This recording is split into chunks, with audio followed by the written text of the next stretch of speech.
नमस्कार, स्वागत है आप सभी का झारखंड जीके के इस रिवीजन सीरीज में। तो आज हम लोग यहाँ पर डिस्कस करेंगे झारखंड का इतिहास। तो चलिए बिना देर के स्टार्ट करते हैं। पहला प्रश्न है, महाभारत काल में ऋग्वेद में वर्णित किक्कट प्रदेश झारखंड राज्य के निम्नलिखित जिलों में से किसमें स्थित है? तो ये किक्कट प्रदेश जो है झारखंड के गिरिडीह जिला में स्थित है। कहाँ स्थित है? गिरिडीह जिला में स्थित है। इसका व्याख्या देख सकते हैं। महाभारत काल में ऋग्वेद में वर्णित जो किक्कट प्रदेश है, ये किक्कट प्रदेश आपको गिरिडीह डिस्ट्रिक्ट में मिलेगा। कहाँ मिलेगा? गिरिडीह में। चलिए नेक्स्ट क्वेश्चन है, महाभारत में झारखंड को किस नाम से जाना जाता था? तो महाभारत में झारखंड को पुंडरिक देश के नाम से या पशु भूमि के नाम से जाना जाता था। इसका यहाँ पर व्याख्या देख सकते हैं। महाभारत के दिग्विजय पर्व में झारखंड क्षेत्र की चर्चा पशु भूमि एवं पुंडरिक देश के नाम से मिलती है। इसी ग्रंथ में इस क्षेत्र को कर्कखंड के नाम से सांकेतिक किया गया है। तो यहाँ पे कौन कौन से बिंदु आपको खासकर ध्यान रखने हैं? तो पहला पशु भूमि, दूसरा पुंडरिक देश और तीसरा अर्कखंड या कर्कखंड। ये तीन नाम आप खासकर याद रखें। पशु भूमि, पुंडरिक देश, अर्कखंड या कर्कखंड, ये तीन नाम आपको महाभारत में देखने को मिलते हैं। ठीक है, झारखंड को लेकर। चलिए अब हम लोग यहाँ पर किस स्रोत में क्या कहा गया है झारखंड को, ऐत्रेय ब्राह्मण, वायु पुराण, इन सभी में झारखंड को क्या कहा गया है, इसको हम लोग देख लेते हैं। पूरा लिस्ट है एक आपका। तो बात करें अगर ऐत्रेय ब्राह्मण, तो ऐत्रेय ब्राह्मण में झारखंड को पुंड्र या पुंड कहा गया है। ऐत्रेय ब्राह्मण में झारखंड को क्या कहा गया? पुंड्र या पुंड कहा गया। वायु पुराण में झारखंड को क्या कहा गया है? मुरंड। वायु पुराण में झारखंड को क्या कहा गया है? तो वायु पुराण में झारखंड को मुरंड कहा गया है। विष्णु पुराण में मुंड कहा गया है। भागवत पुराण में किक्कट प्रदेश। भागवत पुराण में झारखंड को क्या कहा गया? किक्कट प्रदेश कहा गया है। भागवत पुराण में किक्कट प्रदेश। महाभारत में पुंडरिक देश या पशु भूमि कहा गया है। महाभारत में पुंडरिक देश, पशु भूमि, अर्कखंड, कर्कखंड, ये सब महाभारत में कहा गया है। ठीक है। फिर समुद्रगुप्त के प्रयाग प्रशस्ति में मुरुंड कहा गया है। ठीक है, समुद्रगुप्त के प्रयाग प्रशस्ति में झारखंड को क्या कहा गया है? मुरुंड कहा गया है। समुद्रगुप्त के प्रयाग प्रशस्ति में झारखंड को मुरुंड कहा गया है। क्या कहा गया है? मुरुंड कहा गया है। चलिए इसके अलावे आपको यहाँ पर याद रखना है, पूर्व मध्यकालीन संस्कृत इतिहास में, पूर्व मध्यकालीन संस्कृत साहित्य में झारखंड को कलिंद देश कहा गया है। पूर्व मध्यकालीन संस्कृत साहित्य में झारखंड को क्या कहा गया है? कलिंद देश कहा गया है। क्या कहा गया है? कलिंद देश कहा गया है। 13वीं सदी के ताम्रपत्र में झारखंड कहा गया है। 13वीं सदी के ताम्रपत्र में झारखंड कहा गया है। तारीख बंगला में झारखंड, तारीख फिरोजशाही में झारखंड, सियार उल मुतखरीन में झारखंड, कबीर और जायसी ने भी झारखंड कहा है। कबीर और जायसी ने भी झारखंड को झारखंड ही कहा है। ठीक है, तो इतना आपको यहाँ पर ध्यान रखना है। इसके अलावा और भी स्रोत हैं जिसमें कि झारखंड का नामकरण बताया गया है। तो यहाँ पर देख सकते हैं, कौटिल्य के अर्थशास्त्र में झारखंड को क्या कहा गया है? कुकुट या कुकुट देश। ठीक है, कौटिल्य के अर्थशास्त्र में झारखंड को कुकुट या कुकुट देश कहा गया है। कौटिल्य के अर्थशास्त्र में क्या कहा गया है? कुकुट या कुकुट देश कहा गया है। फिर अगर पूछे आपसे कि टॉलमी ने झारखंड को क्या कहा है, तो टॉलमी द्वारा झारखंड को मुंडल कहा गया। क्या कहा गया? टॉलमी ने झारखंड को मुंडल कहा है। क्या कहा है? मुंडल। फिर फाहियान द्वारा कुकुट लाड, फाहियान ने झारखंड को कुकुट लाड कहा है। हेरसांग ने किलो नासु फालाना कर्ण स्वर्ण, किलो नासु फालाना कर्ण स्वर्ण, हेनसांग के द्वारा। मुगल काल में झारखंड को खुखरा या कुकरा कहा गया। अकबरनामा कोकरा, आईने अकबरी में खंकरा, तुजू के जहांगीरी में खोखरा और ईस्ट इंडिया कंपनी के शासनकाल में छोटा नागपुर। तो पूछेगा कि ईस्ट इंडिया कंपनी के शासनकाल में झारखंड को क्या कहा गया? छोटा नागपुर कहा गया। ईस्ट इंडिया कंपनी के शासनकाल में झारखंड को क्या कहा गया? तो छोटा नागपुर कहा गया। ठीक है, इसको ध्यान रखिए। चलिए नेक्स्ट क्वेश्चन की ओर बढ़ते हैं। अगला प्रश्न आपके सामने है, चाणक्य ने अपने प्रसिद्ध रचना अर्थशास्त्र में झारखंड को किस नाम से संबोधित किया है? तो अभी तुरंत हमने देखा कुकुट देश के नाम से, कुकुट या कुकुट देश के नाम से संबोधित किया है। चाणक्य ने अर्थशास्त्र में झारखंड को किस नाम से संबोधित किया है? कुकुट देश के नाम से। किस नाम से संबोधित किया है? तो कुकुट देश के नाम से। चलिए नेक्स्ट क्वेश्चन है, मुगल काल के दौरान झारखंड राज्य को क्या कहा जाता था? तो मुगल काल के दौरान झारखंड को कुकरा या खोखरा कहा जाता था। चलिए अगला देखिए, मुगल काल के दौरान झारखंड को, वही रिपीटेड प्रश्न है आपका, कुकरा। चलिए नेक्स्ट क्वेश्चन है, संथाल परगना क्षेत्र को अति प्राचीन काल में क्या कहा जाता है? क्या कहा जाता था? तो याद रखिए, नरीखंड। संथाल परगना क्षेत्र को अति प्राचीन काल में क्या कहा जाता था? नरीखंड कहा जाता था। क्या कहा जाता था? नरीखंड। ठीक है, यहाँ व्याख्या देख सकते हैं, संथाल परगना क्षेत्र को अति प्राचीन काल में नरीखंड तथा बाद में कांकजोल के नाम से संबोधित किया गया। तो संथाल परगना को अति प्राचीन काल में, बहुत पहले, ठीक है, क्या कहा गया, नरीखंड, और फिर बाद में क्या कहा गया, कांकचूल। तो यहाँ पर जो ये दो वर्ड आप देख रहे हैं, नरीखंड और कांकचूल, ये दोनों वर्ड पूरे झारखंड का नाम नहीं है, बल्कि संथाल परगना को कहा जाता था। नरीखंड संथाल परगना को, कांकचूल संथाल परगना को। तो ये पॉइंट आपको यहाँ पर ध्यान रखना है। झारखंड के किस नाम को दिग्विजय मानता है, तो झारखंड के किस नाम को दिग्विजय मानता है, तो कर्कखंड। ऊपर हमने डिस्कस किया कि महाभारत में पशुभूमि, पुंडरीक देश या कर्कखंड या अर्कखंड, ठीक है। तो झारखंड के किस नाम को दिग्विजय मानता है, तो कर्कखंड को। किसको मानता है, कर्कखंड को। यहाँ व्याख्या देख सकते हैं, महाभारत के दिग्विजय पर्व में झारखंड क्षेत्र की चर्चा पशुभूमि एवं पुंडरीक देश के नाम से मिलती है। इसी ग्रंथ में इस क्षेत्र को अर्कखंड या कर्कखंड, ठीक है, कर्कखंड या अर्कखंड नाम से भी संकेतित किया गया है। चलिए नेक्स्ट क्वेश्चन है, निम्नलिखित में से किस राज्य को वनांचल भी कहा जाता है, तो वनांचल अपने झारखंड को कहा जाता है। यह वन की जो है वन की अधिकता होने के कारण इसको वनांचल कहते हैं, ठीक है। झारखंड, जिसका शाब्दिक अर्थ जंगल झाड़ वाला क्षेत्र अर्थात वन प्रदेश, झाड़ियों एवं वनों की बहुलता के कारण, अधिकता कहिए या बहुलता कहिए, के कारण इस राज्य का नाम झारखंड पड़ा। इसे वनांचल नाम से भी जाना जाता है। चलिए अब हम पुरातात्विक स्रोत की यहाँ पर बात करेंगे। तो दालमी एक पुरातात्विक स्थल निम्न में से किस नदी के तट पर स्थित है, तो दालमी याद रखिए, ये स्वर्णरेखा नदी के तट पर स्थित है। दालमी आपका एक पुरातात्विक स्थल है, दालमी आपका एक पुरातात्विक स्थल है, और ये किस नदी के तट पर है, तो ये आपके स्वर्णरेखा नदी के तट पर है। इसका व्याख्या यहाँ पर देख सकते हैं, विस्तार में आपका दिया गया है। धनबाद जिला स्थित, धनबाद जिला बौद्ध धर्म का एक महत्वपूर्ण केंद्र था। जो धनबाद डिस्ट्रिक्ट है, ठीक है, कोयला नगरी, तो ये बौद्ध धर्म का एक महत्वपूर्ण केंद्र था। यहाँ के दालमी और बुद्धपुर, यहाँ पर फोकस करिए, तो ये जो दालमी और बुद्धपुर कहाँ पड़ता है, धनबाद में। दालमी और बुद्धपुर में अनेक बौद्ध स्मारक आज भी देखे जा सकते हैं। पुरातात्विक स्थल दालमी स्वर्णरेखा नदी के तट पर। देखिए धनबाद में आपको दो लोकेशन आपको याद रखना है, एक तो दालमी, एक बुद्धपुर। इसमें से दालमी जो आपका है ये स्वर्णरेखा नदी के तट पर है।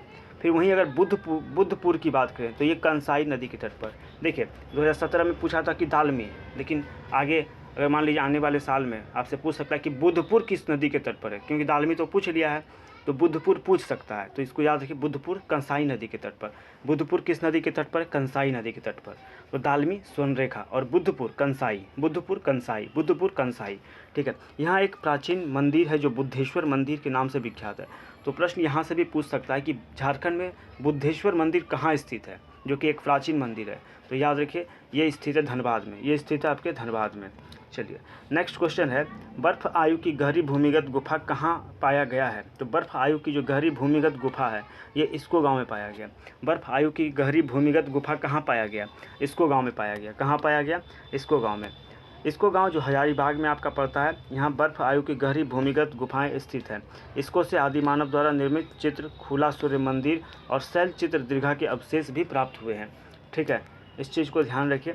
यहाँ पर आपको क्या क्या मिला है, बर्फ आयु की गहरी भूमिगत गुफाएं, फिर आपका मानव द्वारा निर्मित चित्र, आदि मानव द्वारा निर्मित चित्र और खुला सूर्य मंदिर और शैल चित्र दीर्घा के अवशेष, ठीक है। तो आपको इसको गांव से क्या क्या पॉइंट याद रखना है। पहला याद रखिए, पहला क्या, बर्फ आयु की गहरी भूमिगत कहाँ से मिला, इसको से। शैल चित्र दीर्घा कहाँ मिला, इसको से। शैल चित्र दीर्घा कहाँ से मिला, इसको से। शैल चित्र दीर्घा कहाँ से मिला, इसको से मिला। शैल चित्र दीर्घा कहाँ से मिला, इसको से मिला, ठीक है। आदि मानव द्वारा निर्मित चित्र कहाँ से, इसको से। आदि मानव द्वारा निर्मित चित्र कहाँ से, इसको से। और खुला सूर्य मंदिर, इसको से। तो ये सभी पॉइंट्स यहाँ पर ध्यान रखिए। नेक्स्ट क्वेश्चन देखिए, इसको गुफाएं डैश में स्थित हैं, तो इसको गुफाएं कहाँ है, अभी डिस्कशन में ही देख सकते हैं, हजारीबाग में है। कहाँ पे, हजारीबाग में है। चलिए नेक्स्ट की ओर बढ़ते हैं, यहाँ पर इसका व्याख्या देख लीजिए। हजारीबाग जिला मुख्यालय से लगभग 40 किलोमीटर दूर बड़का गांव में इसको गुफा स्थित है। तो इसको गुफा आपको कहाँ मिलेगा, जब आप हजारीबाग जाइएगा, और हजारीबाग जिला का जो हेडक्वार्टर है वहाँ से लगभग 40 किलोमीटर दूर आपको एक जगह, एक गाँव है बड़का गाँव, और वहीं पर आपको ये गुफा देखने को मिलेगा, इसको गुफा। तो इसको गुफा झारखंड में हजारीबाग में बड़का गांव में है। कहाँ पे, हजारीबाग के बड़का गांव में है।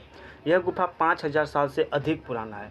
यानी कि अगर पूछेगा कि कितना पुराना है ये गुफा, इसको गुफा जो है ये 5000 साल पुराना है। इस गुफा का उपयोग बादम के राजा किया करते थे। इस गुफा के चट्टानों पर कोहबर कला, जिसे रॉक पेंटिंग कहा जाता है, उकेरे हुए हैं। तो अगर आपसे प्रश्न पूछे कि बताइए कि जो इसको गुफा है इस पर कौन सा पेंटिंग या फिर कौन सा कला उकेरा गया है, तो कोहबर कला जिसे रॉक पेंटिंग कहते हैं, उकेरे हुए हैं। इसको से आदि मानव द्वारा निर्मित चित्र, शैल चित्र दीर्घा, ठीक है, खुला सूर्य मंदिर, ठीक है, भूल भुलैया जैसी आकृति, ये सब आपको कहाँ पे देखने को मिलेगा? तो ये इसको में देखने को मिलेगा। एक बार फिर से रिपीट करिए, कोहबर कला और रॉक पेंटिंग उकेरा हुआ है इसको गुफा के ऊपर, ठीक है। इसको गुफा की एक विशेषता क्या है कि इसके ऊपर कोहबर कला और जैसे कि रॉक पेंटिंग कहते हैं ये उकेरा हुआ है। आदि मानव द्वारा निर्मित चित्र कहाँ से मिला है? इसको गुफा से मिला है। भूल भुलैया जैसी आकृति कहाँ से? इसको से, ठीक है। बर्फ आयु की गुफाएं कहाँ से? इसको से। भूल भुलैया जैसी आकृति कहाँ से? इसको से। उसके बाद खुला सूर्य मंदिर कहाँ से? इसको से। तो ये सभी पॉइंट्स को जो है ना बार बार रिपीट करिए और एक जगह जो है सम्मिलित करके इसको लिख लीजिए। ओके, चलिए नेक्स्ट क्वेश्चन है, झारखंड में गहरी भूमिगत गुफाएं कहाँ? फिर से रिपीटेड क्वेश्चन आपका। चलिए इसको देख सकते हैं यहाँ पर, झारखंड में गहरी भूमिगत गुफाएं इसको गांव में पाई गई हैं हजारीबाग जिला के बड़कागांव प्रखंड के नापोकला पंचायत में। कहाँ पे? बड़कागांव प्रखंड के नापोकला पंचायत में विश्व प्रसिद्ध मध्य पाषाणकालीन इसको गांव गुफा है। तो यहाँ पर एक पॉइंट आपको एक्स्ट्रा पता चल गया, ये जो इसको गुफा है, ठीक है, ये जो इसको गुफा है ये आपका कौन से काल का है? तो ये मध्य पाषाणकालीन है, ठीक है, मीसोलिथिक है, मध्य पाषाणकालीन है। इसको गुफा ये मध्य पाषाणकालीन है। इसको गुफा कौन से काल का है? मध्य पाषाणकालीन है। इस गुफा की जो खोज है 1991 में हजारीबाग के पद्मश्री सम्मानित व्यक्ति बुल्लू इमाम ने की थी। तो इसको गुफा की खोज किसने की थी? 1991 में बुल्लू इमाम ने। अच्छा एक बात बता सकते हैं, बुल्लू इमाम को पद्मश्री कब मिला? तो याद रखिए बुल्लू इमाम को पद्मश्री आपके 2019 में मिला था। कब मिला था? 2019 में मिला था। ये चीज़ आप देख लीजिए। और 18 अप्रैल 2023 को भारतीय पुरातत्व सर्वेक्षण जो ASI की टीम है, ASI की टीम ने विश्व धरोहर दिवस के अवसर पर इसको रॉक आर्ट साइट को राष्ट्रीय स्मारक घोषित करने का निर्णय लिया, ठीक है। चलिए नेक्स्ट हम लोग क्वेश्चन देखते हैं, शुरुआती पत्थर की उम्र से तांबा के बर्तन और उपकरण के प्रमाण पाए जाते हैं। तो ये कहाँ से? करहरबड़ी और बारागुंडा से। शुरुआती पत्थर की उम्र से तांबा के बर्तन और उपकरण के प्रमाण पाए जाते हैं कहाँ से? करहरबड़ी और बारागुंडा। चलिए यहाँ पर व्याख्या देख सकते हैं, झारखंड का इतिहास पाषाण काल से आरंभ होता है, जब से मनुष्य इस इलाके में रहने के प्रमाण मिलते हैं। झारखंड के करहरबड़ी और बारागुंडा से शुरुआती पत्थर की उम्र के तांबा के बर्तन और उपकरण के प्रमाण पाए गए हैं, ठीक है। चलिए अगला प्रश्न देखिए, असुरा साइट्स झारखंड में पाए जाने वाले राष्ट्रीय महत्व के स्मारक स्थलों में से हैं, कौन सा इलाका में स्थित नहीं है? तो ईचागढ़ यहाँ पे स्थित नहीं है। असुरा साइट्स झारखंड में पाए जाने वाले राष्ट्रीय महत्व के स्मारक स्थलों में से कौन सा इलाका में स्थित नहीं है? तो ईचागढ़ यहाँ पे नहीं है। बाकी ये जो तीन आपको देख रहे हैं, सारिद केल, खूंटी टोला और कुंजला, ये आपके तीनों असुरा साइट्स हैं, लेकिन आपका ये ईचागढ़ ये असुरा साइट्स नहीं है। ईचागढ़ आपका असुरा साइट्स नहीं है। यहाँ पर व्याख्या में देख सकते हैं, झारखंड के राष्ट्रीय महत्व के स्मारक स्थलों में प्रमुख स्थान रखने वाला असुरा साइट्स कौन सा है? असुरा साइट्स तो याद रखिए, असुरा साइट्स में आपका हंसा याद रखिए। हंसा पूछेगा असुरा साइट्स है या नहीं है, तो आपको आंसर का हाँ जी है। फिर कुंजला है या नहीं? हाँ कुंजला भी असुरा साइट्स है। खूंटी टोला भी असुरा साइट्स में आएगा। और सारिद केल, तो ये चार नाम एकदम रट जाइए। पहला आपका हंसा असुरा साइट्स है, दूसरा कुंजला, ठीक है, तीसरा खूंटी टोला और चौथा आपका याद रखना है सारिद केल, ठीक है। तो हंसा, कुंजला, खूंटी टोला, सारिद केल, हंसा, कुंजला, खूंटी टोला, सारिद केल, ये चारों आपका क्या है? असुरा साइट्स है। लेकिन ईचागढ़ आपका असुरा साइट्स में नहीं आएगा। इनके रख रखाव की जिम्मेदारी भारतीय पुरातत्व सर्वेक्षण विभाग के पास है। रांची, खूंटी, लोहारदगा, हजारीबाग, चाईबासा आदि में अनेक असुरा साइट्स हैं। खूंटी जिले में स्थित कुथार टोली, कुंजला, सारिद केल। देखिए खूंटी जिला में आपको 3 असुरा साइट्स देखने को मिलेंगे। खूंटी में आपको 3 असुरा साइट्स देखने को मिलेंगे। एक तो आपको कुथार टोली मिलेगा, कुंजला मिलेगा और सारिद केल मिलेगा, ठीक है। एक है कठार टोली एवं हंसा को संक्षिप्त स्मारक घोषित किया गया है। 50 एकड़ के क्षेत्र में फैला सारिद केल खूंटी तमाड़ रोड पर तजना नदी के तट पर है।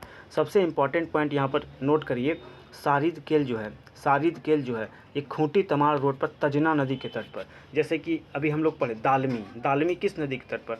स्वर्णरेखा नदी के तट पर। बुद्धपुर कंसाई नदी के तट पर। उसी प्रकार सारिद केल किस नदी के तट पर है? तो तजना नदी के तट पर। सारिद केल किस नदी के तट पर है भाई? तो ये तजना नदी के तट पर है। और इसकी खोज 1915 में SC राय ने सारिद केल की खोज जो कि तजना नदी के तट पर है, कब और किसने की? तो 1915 में एस.सी. राय ने की। कुंजला खूंटी के पश्चिम में स्थित है। कुंजला याद रखिए खूंटी के पश्चिम में स्थित है। और कुंजला की जो खोज है, कुंजला की खोज ये भी एस.सी. राय ने की।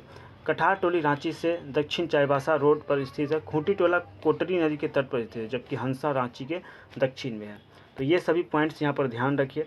चलिए नेक्स्ट क्वेश्चन आपके सामने है, हजारीबाग के उत्तर की ओर झारखंड में निम्न में से कौन से स्थान बौद्ध धर्म विरासत के अवशेषों का दावा करते हैं? तो हजारीबाग के नॉर्थ में बोला है। तो हजारीबाग के जब नॉर्थ में जाइएगा तो चतरा आपको मिलेगा, और चतरा में पड़ता है ये आपका इटखोरी। ठीक है, इटखोरी। यहाँ पर आप ऐसे भी आंसर मार सकते थे। देखिए जब आप ऑप्शन को एलिमिनेट करिएगा तो सारनाथ तो है नहीं झारखंड में, हजारीबाग के उत्तर में बोला है तो सारनाथ तो है ही नहीं कहीं दूर दूर तक। लुम्बिनी नेपाल चला गया, कुशीनगर चला गया आपका उत्तर प्रदेश, तो एक ही आंसर बचता है इटखोरी। तो ऐसे भी मार सकते हैं। ठीक है, ये चतरा जिला में पड़ता है। चलिए व्याख्या हम लोग यहाँ पर देखते हैं। व्याख्या में देख सकते हैं, भगवान बुद्ध का झारखंड से सीधा संपर्क था या नहीं, कहना कठिन है। ठीक है, भगवान बुद्ध का झारखंड से सीधा संपर्क था या नहीं, कहना कठिन है। लेकिन अपने 45 वर्षों के परिभ्रमण काल में वे संभवतः झारखंड भी आए थे, जिसके कारण इस क्षेत्र में भी बौद्ध धर्म का खूब प्रचार प्रसार हुआ। झारखंड में अनेक स्थानों पर बौद्ध धर्म से जुड़े अवशेष बिखरे पड़े हैं, जिनमें चतरा जिला का इटखोरी प्रमुख है। इटखोरी अब बौद्ध साइट बनने जा रहा है। यहाँ 3 बौद्ध स्तूप सहित अनेक बौद्ध अवशेष मिले हैं।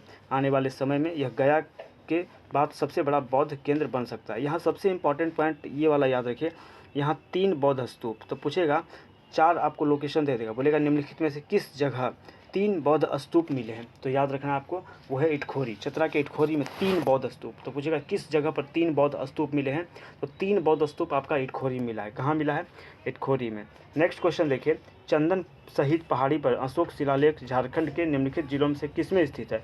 तो चंदन सहित पहाड़ी। ठीक है, यहाँ ऑप्शन आपका है ही नहीं, क्योंकि ये बिहार में पड़ता है, बिहार में पड़ता है। ठीक है, इसको आप ध्यान रखिए, चंदन सहित पहाड़ी पर अशोक शिलालेख झारखंड के निम्नलिखित जिलों में से किस में स्थित है? तो ये आपका बिहार में जो रोहतास वाला है, सासाराम है, सासाराम में पड़ता है। अगर नियरेस्ट अगर मान लीजिए अगर मारना है, ठीक है, तो नियरेस्ट पलामू मार सकते हैं ऐसे। ठीक है, लेकिन ये चंदन सहित पहाड़ी ये बिहार सासाराम में स्थित है। ठीक है, देखिए चंदन सहित पहाड़ी बिहार के सासाराम में स्थित है। इस पहाड़ी पर ब्राह्मी लिपि में लिखा गया सम्राट अशोक का जो शिलालेख है, इस शिलालेख को लगभग 2300 वर्ष पूर्व सम्राट अशोक ने अपने बौद्ध धर्म के प्रचार के दौरान लिखवाया था। ठीक है, अगला प्रश्न देखिए, निम्नलिखित साइटों में से कौन झारखंड के एक ताम्रपाषाण साइट से संबंधित नहीं है? तो कुनार। निम्नलिखित साइटों में से कौन झारखंड के एक ताम्रपाषाण साइट से संबंधित नहीं है? तो कुनार। कुनार ये ताम्रपाषाण साइट से संबंधित नहीं है। बाकी ये जो करहर बड़ी देख रहे हैं, करहर बड़ी हो गया, बादाम हो गया, रामगढ़ हो गया, ये तीनों आपका ताम्रपाषाण साइट है। तो पूछेगा क्या रामगढ़ ताम्रपाषाण साइट है? बोलेंगे हाँ है। बादाम है? हाँ है। पर करहर बड़ी है? हाँ है। तो ये याद रखिए, यहाँ पर व्याख्या देख सकते हैं, करहर बड़ी, बादम और रामगढ़। करहर बड़ी, बादम और रामगढ़ ये तीनों ताम्रपाषाण साइट है, लेकिन कुनार नहीं है। क्या रामगढ़ ताम्रपाषाण साइट है? हाँ है। रामगढ़ है। करहर बड़ी है। बादम है? तो हाँ है, लेकिन कुनार नहीं है। चलिए नेक्स्ट क्वेश्चन की ओर बढ़ते हैं। तो नेक्स्ट है हमारा, संभावित भूमिगत कोशिकाओं और मार्ग के साथ बारादरी इमारत के अवशेष निम्नलिखित स्थानों में से किसमें स्थित है? तो याद रखिए, जो बारादरी इमारत है, तो बारादरी इमारत का जो अवशेष है, जो रूइंस ऑफ बारादरी इमारत है, ये आपको साहिबगंज में मिलेगा। संथाल परगना में एक अर्जी मुकीमपुर करके जगह है, जो साहिबगंज डिस्ट्रिक्ट में पड़ता है, वहाँ पर ये आपको बारादरी इमारत का अवशेष देखने को मिलेगा। व्याख्या में यहाँ पर देख सकते हैं, संभावित भूमिगत कोशिकाओं और मार्ग के साथ बारादरी इमारत के जो अवशेष हैं, ये साहिबगंज जिला के राजमहल उपखंड के अर्जी मुकीमपुर संथाल परगना में स्थित है। बारादरी इमारतों के खंडहर, जिनमें संभवतः भूमिगत कक्ष और मार्ग हैं, साहिबगंज जिला मुख्यालय से लगभग 32 किलोमीटर दूर स्थित इसे नागेश्वर बाग के नाम से जानते हैं। इस इमारत के निर्माणकर्ता पर विवाद है। ठीक है, कुछ इसे राजा मानसिंह के प्रतिद्वंदी फतेह जंग खान का मानते हैं, जबकि विद्वानों का एक समूह इसे बंगाल के नवाब मीर कासिम अली का मानते हैं। ऊंची भूमि पर निर्मित इस इमारत का 18.10 बाय 16.25 मीटर के मंच पर लगभग 9 मीटर ऊंची ईंटों की एक विशाल दीवार है। ठीक, तो इसको याद रखिए। नेक्स्ट क्वेश्चन है, सिंहभूम में खुदाई के दौरान निम्न में से कौन सा पाया गया? तो सिंहभूम में जो है रोमन सिक्के पाया गया। रोमन सिक्के सिंहभूम में। देखिए यहाँ पर एक रोमन सिक्के, ये तो हो गया, ये आपका आंसर है। ठीक है, यहाँ पर ये जो ऑप्शन सी देख रहे हैं इंडो सीथियन सिक्के, तो ये दोनों में बच्चों को ज़्यादा कन्फ्यूजन रहता है। तो इसको याद कैसे करें, क्या ट्रिक लगाएं कि याद हो जाए। तो देखिए सिंहभूम एस से होता है और रोमन सिक्के इसको ऐसे नहीं, देखिए रोमन सिक्के आर से होता है और ये पाया जाता है कहाँ की खुदाई में मिला, तो सिंहभूम के खुदाई में। तो इसको ऐसे लिख लीजिए आर एस, ठीक है, आर एस एक दारू करके एक बॉटल आता है शायद, आर एस, ठीक है। तो सिंहभूम तो आर एस, रोमन सिक्के तो रोमन के लोग आएंगे तो इंग्लिश मांगेंगे, ठीक है, रोमन के लोग आएंगे तो रोमन के सिंह लोग, सिंह यानी सिंह से बड़ा जाति जोड़ लीजिए कि राजपूत ये सब होते हैं, सिंह जोड़ते हैं, तो सिंह लोग क्या पियेंगे आर एस। तो रोमन से आएंगे सिंह लोग क्या पियेंगे आर एस, आर से रोमन, एस से सिंहभूम, ऐसे रिलेट करके कुछ याद कर लीजिए। अब यहाँ पर ये जो इंडो सीथियन सिक्के हैं, ठीक है, इंडो सीथियन सिक्के ये कहाँ पर, तो ये आपको चाईबासा में मिला है, चाईबासा में, ठीक है। तो देखिए यहाँ पे आपको क्या ट्रिक लगाना है याद करने के लिए, तो चाय पीना है, तो चाय पीना है तो सिक्का देना पड़ेगा, 5 रुपया या 10 रुपया का सिक्का दीजिएगा। 10 रुपया में जैसे मान लीजिए चाय मिलता है तो 10 का सिक्का दीजिए तो चाय मिलेगा, ठीक है। और वो भी क्या रोमन सिक्का दीजिएगा तो भारत में चाय मिलेगा आपको नहीं, तो चाय पीना है तो आपको इंडियन सिक्का देना पड़ेगा, चाय पीना है तो इंडियन सिक्का देना पड़ेगा, इसलिए इंडो सीथियन सिक्के चाय बादशाह, ठीक है। तो इंडियन सिक्का दीजिए यानी इंडो सीथियन सिक्का दीजिए और चाय पीजिए चाय बादशाह, ठीक है। और रोमन सिक्का लेके आइएगा तब आपको क्या मिलेगा आर एस मतलब कि आर से रोमन सिक्के, एस से सिंहभूम, ठीक है। रोमन सिक्का लेके आइएगा तो आर एस मिलेगा, आर से रोमन, एस से सिंहभूम। ऐसे कुछ ट्रिक लगा करके आपको जैसे याद रहता है, ठीक है, मजाक में जैसे भी याद कर सकें, बस याद मेन पर्पस याद होना चाहिए, ठीक है। देखिए रोमन साम्राज्य के सिक्के सिंहभूम से पाए गए हैं जबकि इंडो सीथियन सिक्के चाईबासा में मिले हैं, इंडो सीथियन सिक्के चाईबासा में। नेक्स्ट क्वेश्चन है कुषाण सम्राट कनिष्क के सिक्के झारखंड के डैश जिले में प्राप्त हुए, तो कुषाण सम्राट कनिष्क के सिक्के झारखंड में कहाँ से प्राप्त हुए, तो ये रांची से प्राप्त हुए हैं। कुषाण सम्राट कनिष्क के सिक्के झारखंड से कहाँ से प्राप्त हुए हैं, तो रांची से प्राप्त हुए हैं, ठीक है। कहाँ से प्राप्त हुए हैं, रांची से प्राप्त हुए हैं। व्याख्या देख सकते हैं कुषाण सम्राट कनिष्क के सिक्के रांची से प्राप्त हुए हैं, जिससे यह प्रतीत होता है कि कनिष्क का प्रभाव झारखंड पर था। चलिए नेक्स्ट क्वेश्चन यहाँ पर देख सकते हैं, झारखंड के इतिहास की शुरुआत कब से मानी जाती है, तो झारखंड के इतिहास की शुरुआत जो है ये मेसोलिथिक युग से, कब से मानी जाती है, तो मेसोलिथिक युग से मानी जाती है। यहाँ व्याख्या इसका देख सकते हैं, झारखंड के इतिहास की शुरुआत मेसोलिथिक यानी कि मध्यपाषाण काल यानी मध्यपाषाण या मेसोलिथिक युग से मानी जाती है। मध्यपाषाण काल की अगर बात करें तो कब से कब तक के काल को हम लोग मध्यपाषाण काल कहते हैं, तो 10,000 ईसा पूर्व से 4,000 ईसा पूर्व तक का काल जो है ये मध्यपाषाण काल है। इस काल में पशुपालन की शुरुआत हो चुकी थी, तो पशुपालन की शुरुआत हो चुकी थी मध्यपाषाण काल में। झारखंड में इस काल के अवशेष दुमका, पलामू, धनबाद, रांची, सिंहभूम, पश्चिमी सिंहभूम इन सभी जिलों में मिलता है। चलिए नेक्स्ट क्वेश्चन है चतरा जिले डैश गांव के मेगालिथिक संस्कृति के साथ प्राप्त हुए हैं, तो चतरा जिला ओबरा गांव से, चतरा जिले के ओबरा गांव से मेगालिथिक संस्कृति के साक्ष्य, ठीक है। तो चतरा जिले के किस गांव से मेगालिथिक संस्कृति के साक्ष्य प्राप्त हुए हैं, ओबरा, ठीक है। चतरा जिले के किस गांव से मेगालिथिक संस्कृति के साक्ष्य प्राप्त हुए हैं, तो ओबरा गांव। तो ओबरा गांव है कहाँ पर, तो ओबरा गांव आपका चतरा में है, ओबरा गांव आपका चतरा में है, ठीक है। आइए व्याख्या हम लोग देख लेते हैं, यहाँ पर देख सकते हैं चतरा जिले के पत्थलगड़ा प्रखंड स्थित ओबरा गांव से मेगालिथिक संस्कृति के साक्ष्य प्राप्त हुए हैं, ठीक है। भारतीय पुरातत्व सर्वेक्षण की ओर से ओबरा स्थित मेगालिथिक साइट से खुदाई के दौरान घड़ा में कई अस्थियों के अवशेष के अलावा विभिन्न तरह के औजार और लोहे, तांबे एवं पत्थर के जवाहरात मिले हैं, ठीक है। यहाँ से प्राचीन तांबे के रिंग भी मिले हैं। झारखंड में मेगालिथिक महापाषाणों की खोज करने वाला पहला व्यक्ति एक अंग्रेज सब डिप्टी एजेंट T.F. पैंपे थे, जिन्होंने लोहरदगा, जपला, चोकाहातू, बरंडा आदि स्थानों पर महापाषाणों की पहचान की। यद्यपि महापाषाणों पर लिखने वाले प्रथम व्यक्ति कर्नल E.T. डाल्टन, महापाषाणों पर लिखने वाले प्रथम व्यक्ति कौन थे, कर्नल E.T. डाल्टन थे। वर्तमान में सुभाषीष दास इस क्षेत्र में काफ़ी कार्य किए हैं। चलिए नेक्स्ट हम लोग क्वेश्चन की ओर बढ़ते हैं। नेक्स्ट हमारा क्वेश्चन है झारखंड के चतरा जिले के इटखोरी में भद्रकाली मंदिर परिसर में कितनी बुद्ध प्रतिमाएं हैं, तो याद रखना है 4, ठीक है। झारखंड के चतरा जिले के इटखोरी में भद्रकाली मंदिर परिसर में कितनी बुद्ध प्रतिमाएं मिली हैं, 4। झारखंड के चतरा जिला में इटखोरी में भद्रकाली मंदिर परिसर में कितनी बुद्ध प्रतिमाएं मिली हैं, तो 4 बुद्ध प्रतिमाएं मिली हैं। व्याख्या देखिए चतरा जिला में स्थित इटखोरी के भद्रकाली मंदिर परिसर से बुद्ध की 4 प्रतिमाएं प्राप्त हुई हैं। बुद्ध की कितनी प्रतिमाएं प्राप्त हुई हैं? 4। भगवान बुद्ध के तपोभूमि के रूप में प्रसिद्ध पवित्र मुहाने पर बक्सा नदी के संगम पर अवस्थित इस मंदिर परिसर में एक अद्भुत बौद्ध स्तूप है। इसे मनौती स्तूप कहा जाता है। इस स्तूप में भगवान बुद्ध की 104 छोटी व 4 बड़ी प्रतिमाएं बनी हैं। भगवान बुद्ध की एक प्रतिमा महापरायण की मुद्रा में भी है। इस स्तूप के ऊपरी हिस्से में पानी का संग्रह होना आश्चर्य के साथ खोज का विषय है।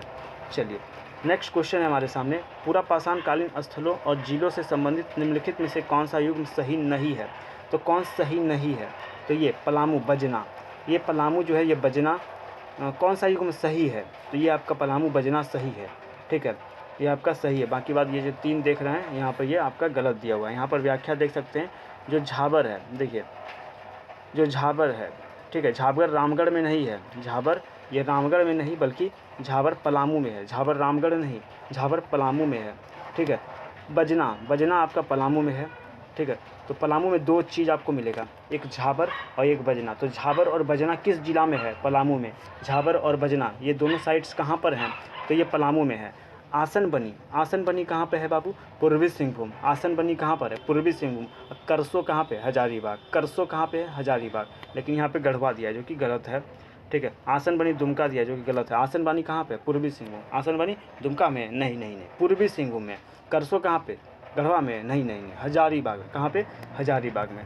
चलिए नेक्स्ट क्वेश्चन आपके सामने है, डैश के उपकरण झारखंड में जनजातियों के अस्तित्व के पर्याप्त प्रमाण प्रदान करते हैं?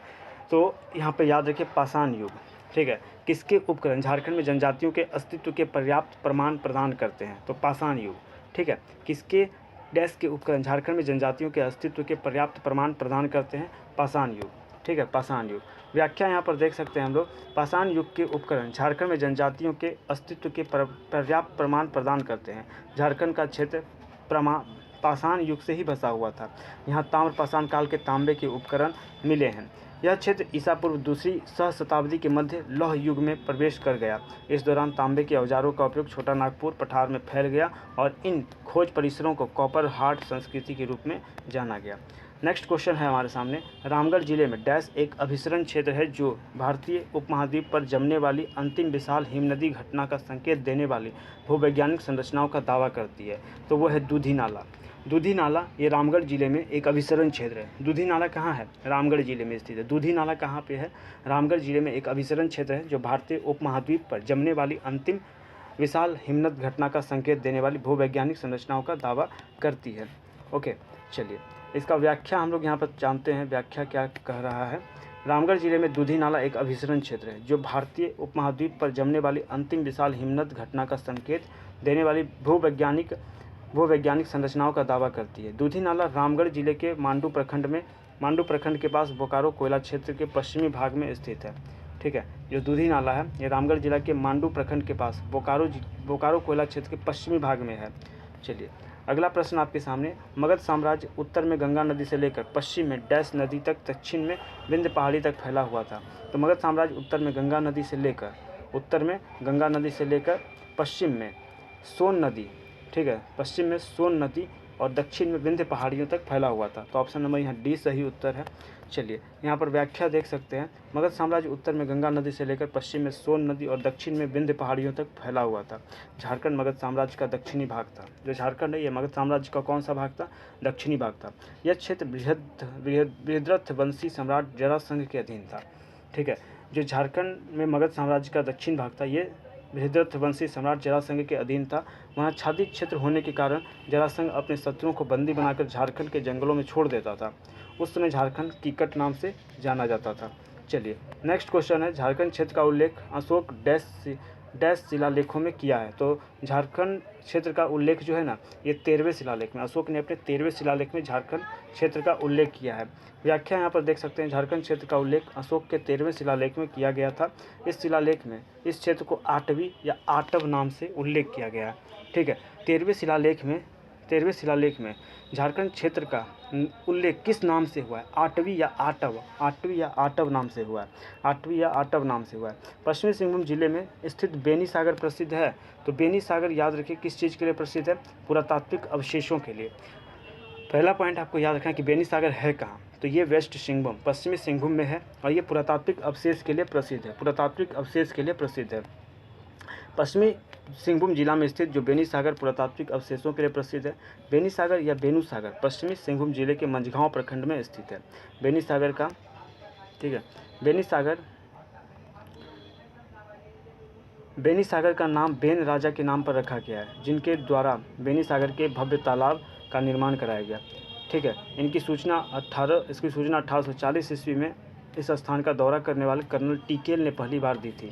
भारतीय पुरातत्व सर्वेक्षण द्वारा तालाब के दक्षिण पूर्व और पूर्वी तटबंध की ओर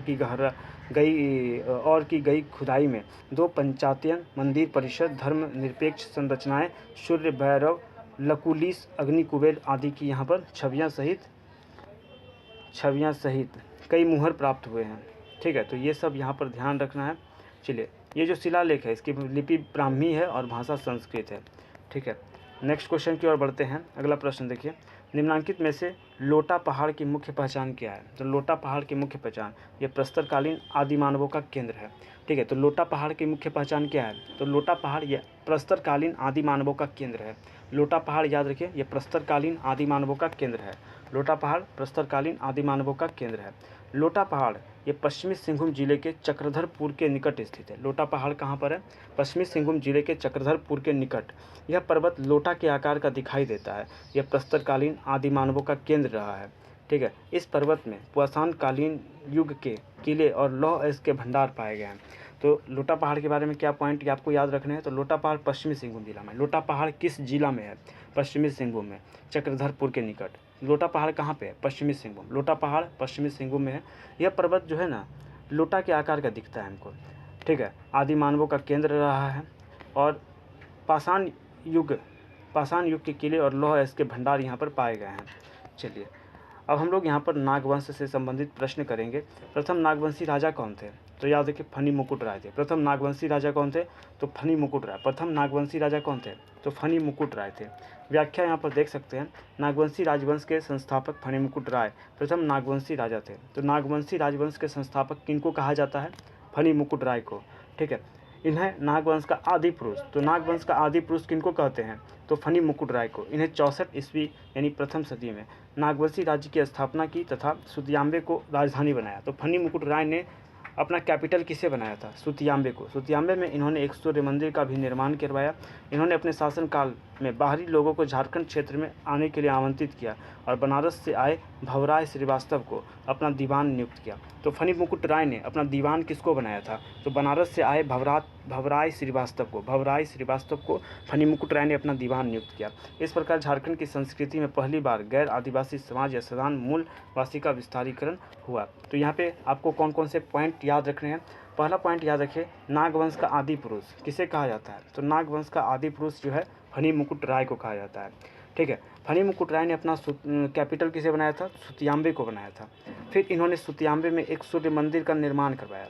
ठीक है, सूर्य मंदिर का निर्माण इन्होंने सुतियांबे में करवाया और यहाँ पर इन्होंने भवराय श्रीवास्तव को नियुक्त किया था अपना दीवान। तो फनी मुकुट राय ने अपना दीवान किसको बनाया था। भवराय श्रीवास्तव को बनाया था।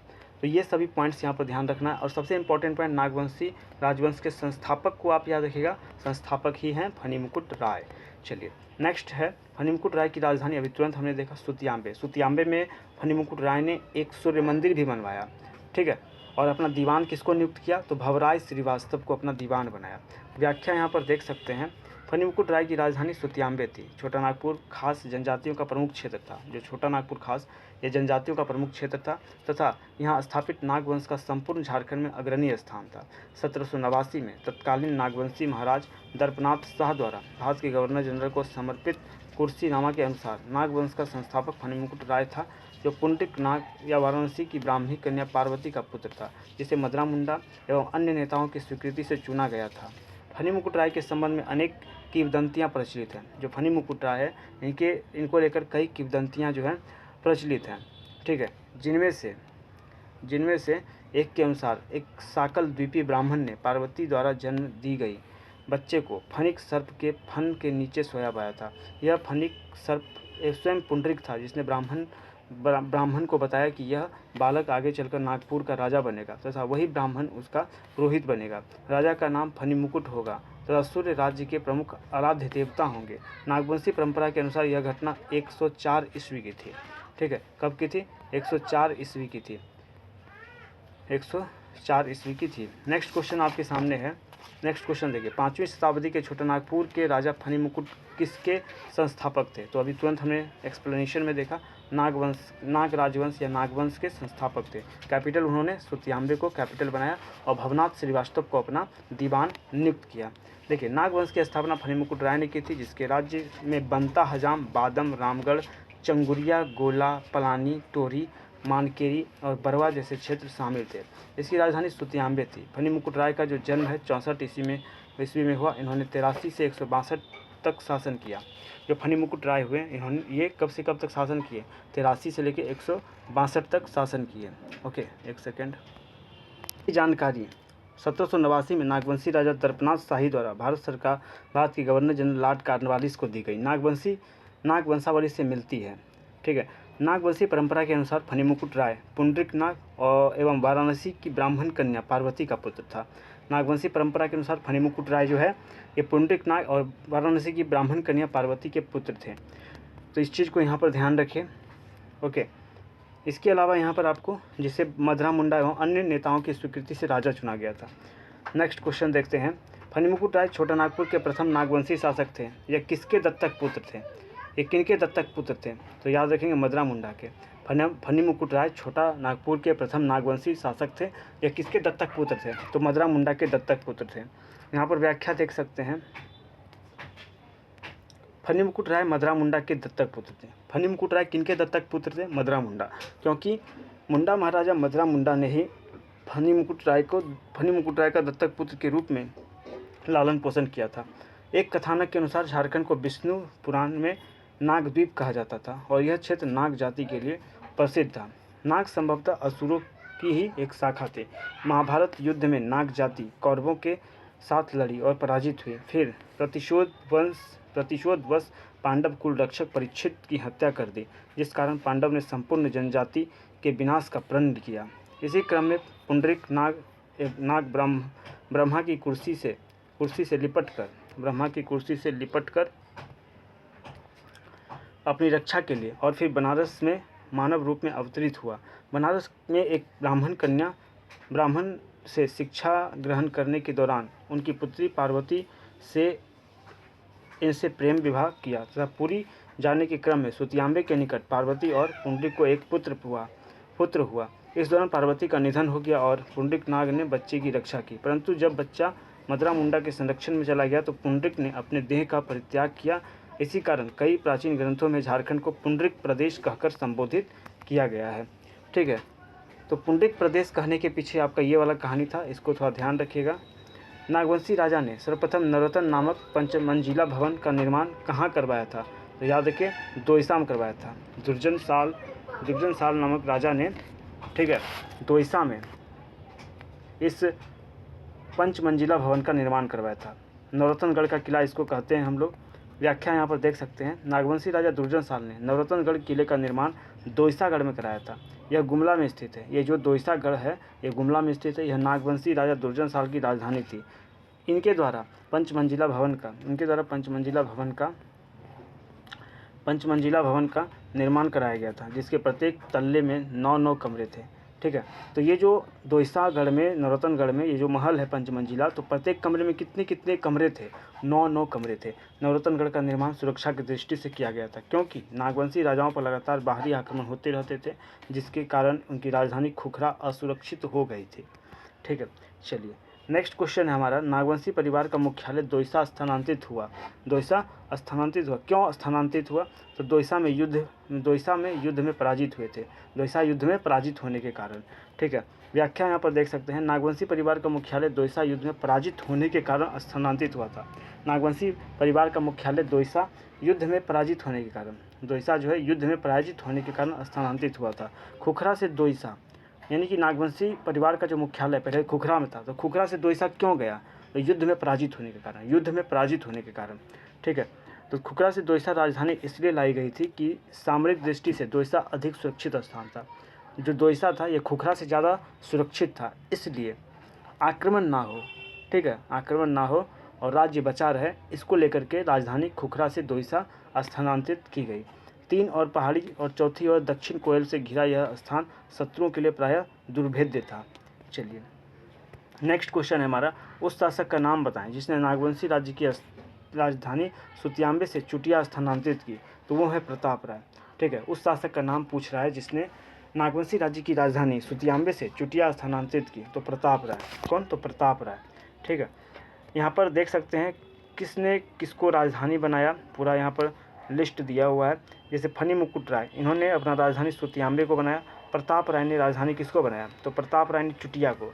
प्रताप राय ने अपनी राजधानी चुटिया को बनाया। प्रताप राय ने राजधानी किसे बनाया? चुटिया को। भीमकर्ण ने राजधानी बनाया खुखरा। खुखरा राजधानी किसने बनाया? भीमकर्ण। खुखरा को राजधानी बनाया भीमकर्ण ने।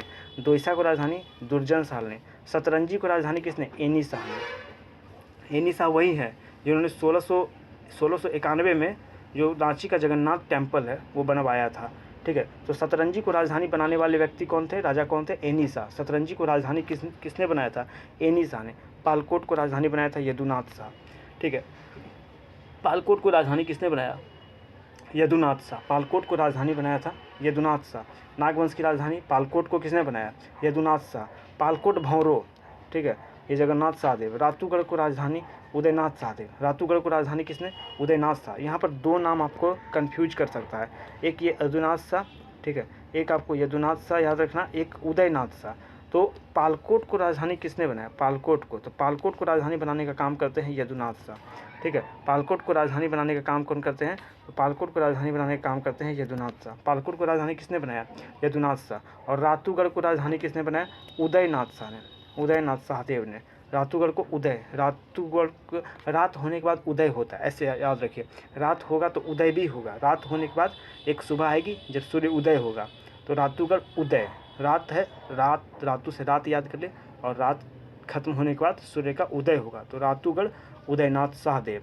और पालकोट यदुनाथ, यदुनाथ पालकोट। तो ऐसे चीज़ों को थोड़ा रिलेट करके याद करिएगा तो ज़्यादा आपको चांस है कि याद हो जाएगा तुरंत, ठीक है। नेक्स्ट, नागवंशावली के अनुसार नागवंशी राज्य की राजधानी को सुतियांबे से चुटिया ले जाने का काम किस राजा ने किया था? तो सुतियांबे से चुटिया लेकर गए थे नृपति प्रताप राय। प्रताप राय, इन्होंने चुटिया को राजधानी बनाया था। सुतियांबे को फनी मुकुट राय ने राजधानी बनाया और फिर सुतियांबे से लेकर के चुटिया लेकर गए थे प्रताप राय, ठीक है। तो इस पॉइंट को ध्यान रखिए। चलिए यहाँ पर व्याख्या देख सकते हैं। गुप्त काल में नागवंशियों के चौथे राजा प्रताप राय ने 326 से 353 के बीच अपनी राजधानी सुतियांबे से हटाकर चुटिया में स्थापित की। कहाँ पर? चुटिया में स्थापित की। नागवंशावली अध्याय 5 पृष्ठ 87 क्लाउज 4 के अनुसार चौथे नृपति प्रताप राय सुतियांबे गढ़ त्याजी, चुटिया में गढ़ बिरची, बसे संप्रदा सकल सजी, ठीक है। चलिए, राजा प्रताप राय ने स्वर्ण रेखा नदी के तट पर अपनी राजधानी बनाई थी। तो प्रताप राय ने जो चुटिया को अपना कैपिटल बनाया, ये किस नदी, चुटिया किस नदी के तट पर है? तो याद रखिए जो चुटिया है ये स्वर्ण रेखा नदी, ठीक है। जो चुटिया है ना, चुटिया ये स्वर्ण रेखा नदी, चुटिया स्वर्ण रेखा नदी, चुटिया स्वर्ण रेखा नदी के तट पर। तो इस चीज़ को यहाँ पर ध्यान रखिए। चलिए यहाँ पर नेक्स्ट देखिए, नेक्स्ट क्वेश्चन है हमारे सामने। नागवंशी दरबार से जुड़े संत हरिनाथ मूलतः किस राज्य के थे? तो हरिनाथ ये महाराष्ट्र के थे, महाराष्ट्र के थे। व्याख्या यहाँ पर देख सकते हैं। गुमला जिले में स्थित महामाया कोली मंदिर, महामाया कोली मंदिर कहाँ पर है? गुमला में है। तो महामाया कोली मंदिर के संस्कृत शिलालेखों में राजा मोहन राय के पुत्र गजघंट राय द्वारा विक्रम संवत 965, ठीक है, ईस्वी 908 में मंदिर की स्थापना का उल्लेख है। मंदिर की देखरेख राजगुरु राष्ट्रकूट ब्राह्मण हरिनाथ को सौंपा गया था। हरिनाथ मूलतः महाराष्ट्र के रहने वाले थे। हरिनाथ मूलतः कहाँ के रहने वाले थे? तो ये महाराष्ट्र के रहने वाले थे। चलिए अब हम लोग रामगढ़ की बात करेंगे, रामगढ़ राज्य की। तो निम्नलिखित में से रामगढ़ का कौन सा राज्य शुरू से अंत तक अंग्रेजों का विरोध करता रहा? ठीक है, कौन सा राजा शुरू से अंत तक अंग्रेजों का विरोध करता रहा? तो याद रखिए मुकुंद सिंह, वो है मुकुंद सिंह, ठीक है। रामगढ़ का कौन सा राजा शुरू से अंत तक अंग्रेजों का विरोध करता रहा? तो मुकुंद सिंह। कौन थे? मुकुंद सिंह। यहाँ पर व्याख्या हम लोग देखते हैं तो देखिए 18वीं सदी में, कौन सी सदी में? 18वीं सदी में मुकुंद सिंह रामगढ़ के राजा थे। मुकुंद सिंह रामगढ़ के राजा कब बने? 18वीं सदी में। उन्होंने 1663 से 72 ईस्वी तक रामगढ़ पर शासन किया। उन्होंने ईस्ट इंडिया कंपनी के खिलाफ जीवन पर्यंत विरोध किया। इसके लिए उन्होंने मराठों के साथ गठबंधन भी किया था। अंग्रेज अधिकारी कैमक के नेतृत्व में हजारीबाग में अंग्रेजों का प्रवेश हुआ। तो यहाँ पर सबसे इम्पोर्टेंट पॉइंट ध्यान दीजिए, अंग्रेज अधिकारी कैमक के नेतृत्व में हजारीबाग में अंग्रेजों का प्रवेश। तो हजारीबाग में अंग्रेजों का प्रवेश किसके नेतृत्व में हुआ? कैमक। हजारीबाग में अंग्रेजों का प्रवेश किसके नेतृत्व में हुआ? तो कैमक के नेतृत्व में। तथा 1772 में रामगढ़ राज्य पर चढ़ाई की गई, जिसके कारण मुकुंद सिंह भागकर पलामू चले गए थे। मुकुंद सिंह के स्थान पर अंग्रेज समर्थक तेज सिंह को रामगढ़ का राजा घोषित किया गया। देखिए, मुकुंद सिंह भागकर जब पलामू चले गए, तब मुकुंद सिंह के स्थान पर अंग्रेजों ने राजा किसको बनाया? तो तेज सिंह को राजा बनाया। तेज सिंह को रामगढ़ का राजा बनाया। मुकुंद सिंह के स्थान पर अंग्रेजों ने किसको राजा बनाया? तो याद रखिए, तेज सिंह। मुकुंद सिंह के स्थान पर अंग्रेजों ने तेज सिंह को रामगढ़ का राजा घोषित किया। 1773 में रामगढ़, पलामू और छोटा नागपुर खास को मिलाकर रामगढ़ जिले का क्या किया गया? गठन किया गया। क्या किया गया? गठन किया गया। रामगढ़ के राजा की मूल राजधानी क्या थी? रामगढ़ के राजा की मूल राजधानी क्या थी? तो याद रखिए, रामगढ़ के राजा की मूल राजधानी थी रामगढ़। ठीक है, यहाँ पर राजधानी और उसको किसने बनाया इसके बारे में बताया गया है। तो रामगढ़ के राजा की मूल राजधानी रामगढ़ थी। यहाँ पर देखिए, रामगढ़ की राजधानी सीसिया उर्दा। तो सीसिया उर्दा राजधानी किसने बनाया था? बागदेव सिंह ने। ठीक है, सीसिया उर्दा राजधानी किसने बनाया? बागदेव सिंह। सीसिया उर्दा को राजधानी बनाया था बागदेव सिंह ने। बादम को राजधानी हेमंत सिंह ने। रामगढ़ को राजधानी दलेर सिंह ने। इचाक को राजधानी तेज सिंह ने। और पदमा को राजधानी ब्रह्मदेव नारायण ने। पदमा को राजधानी बनाया ब्रह्मदेव नारायण ने। चलिए, अब हम लोग रक्सेल राजवंश से संबंधित प्रश्न करेंगे। यहाँ पर देखिए, रक्सेल राजवंश ने झारखंड के किस जिले की स्थापना की? तो रक्सेल राजवंश ने पलामू की स्थापना की। रक्सेल राजवंश ने झारखंड के किस जिले की स्थापना की? पलामू। रक्सेल राजवंश ने झारखंड के किस जिले की स्थापना की? पलामू। रक्सेल राजवंश ने झारखंड के किस जिले की स्थापना की? याद रखिए, पलामू। रक्सेल राजवंश ने झारखंड के किस जिले की स्थापना की? पलामू की। रक्सेल राजवंश ने झारखंड के किस जिले की स्थापना की? पलामू। व्याख्या देखिए, रक्सेल राजवंश ने पलामू जिले की स्थापना की। इनके राजनीतिक गतिविधियों का केंद्र पलामू से ज़्यादा वर्तमान छत्तीसगढ़ के सरगुजा क्षेत्र था। रक्सेलों के समय कोरबा, गोंड, खरवार जनजातियाँ की बहुलता थी, जिनमें सर्वाधिक संख्या खरवार की थी। 16वीं सदी में चेरो राजाओं ने रक्सेलों को पराजित कर पलामू क्षेत्र पर अपना आधिपत्य कायम कर लिया। ठीक है, चलिए, पंचायत राज्य से संबंधित देखिए क्या प्रश्न पूछा गया है। मुगलों के द्वारा कर वृद्धि के कारण किस राजवंश ने अपनी राजधानी को झालदा में स्थानांतरित कर दिया? ठीक है, तो मुगलों के द्वारा कर वृद्धि के कारण किस राजवंश ने?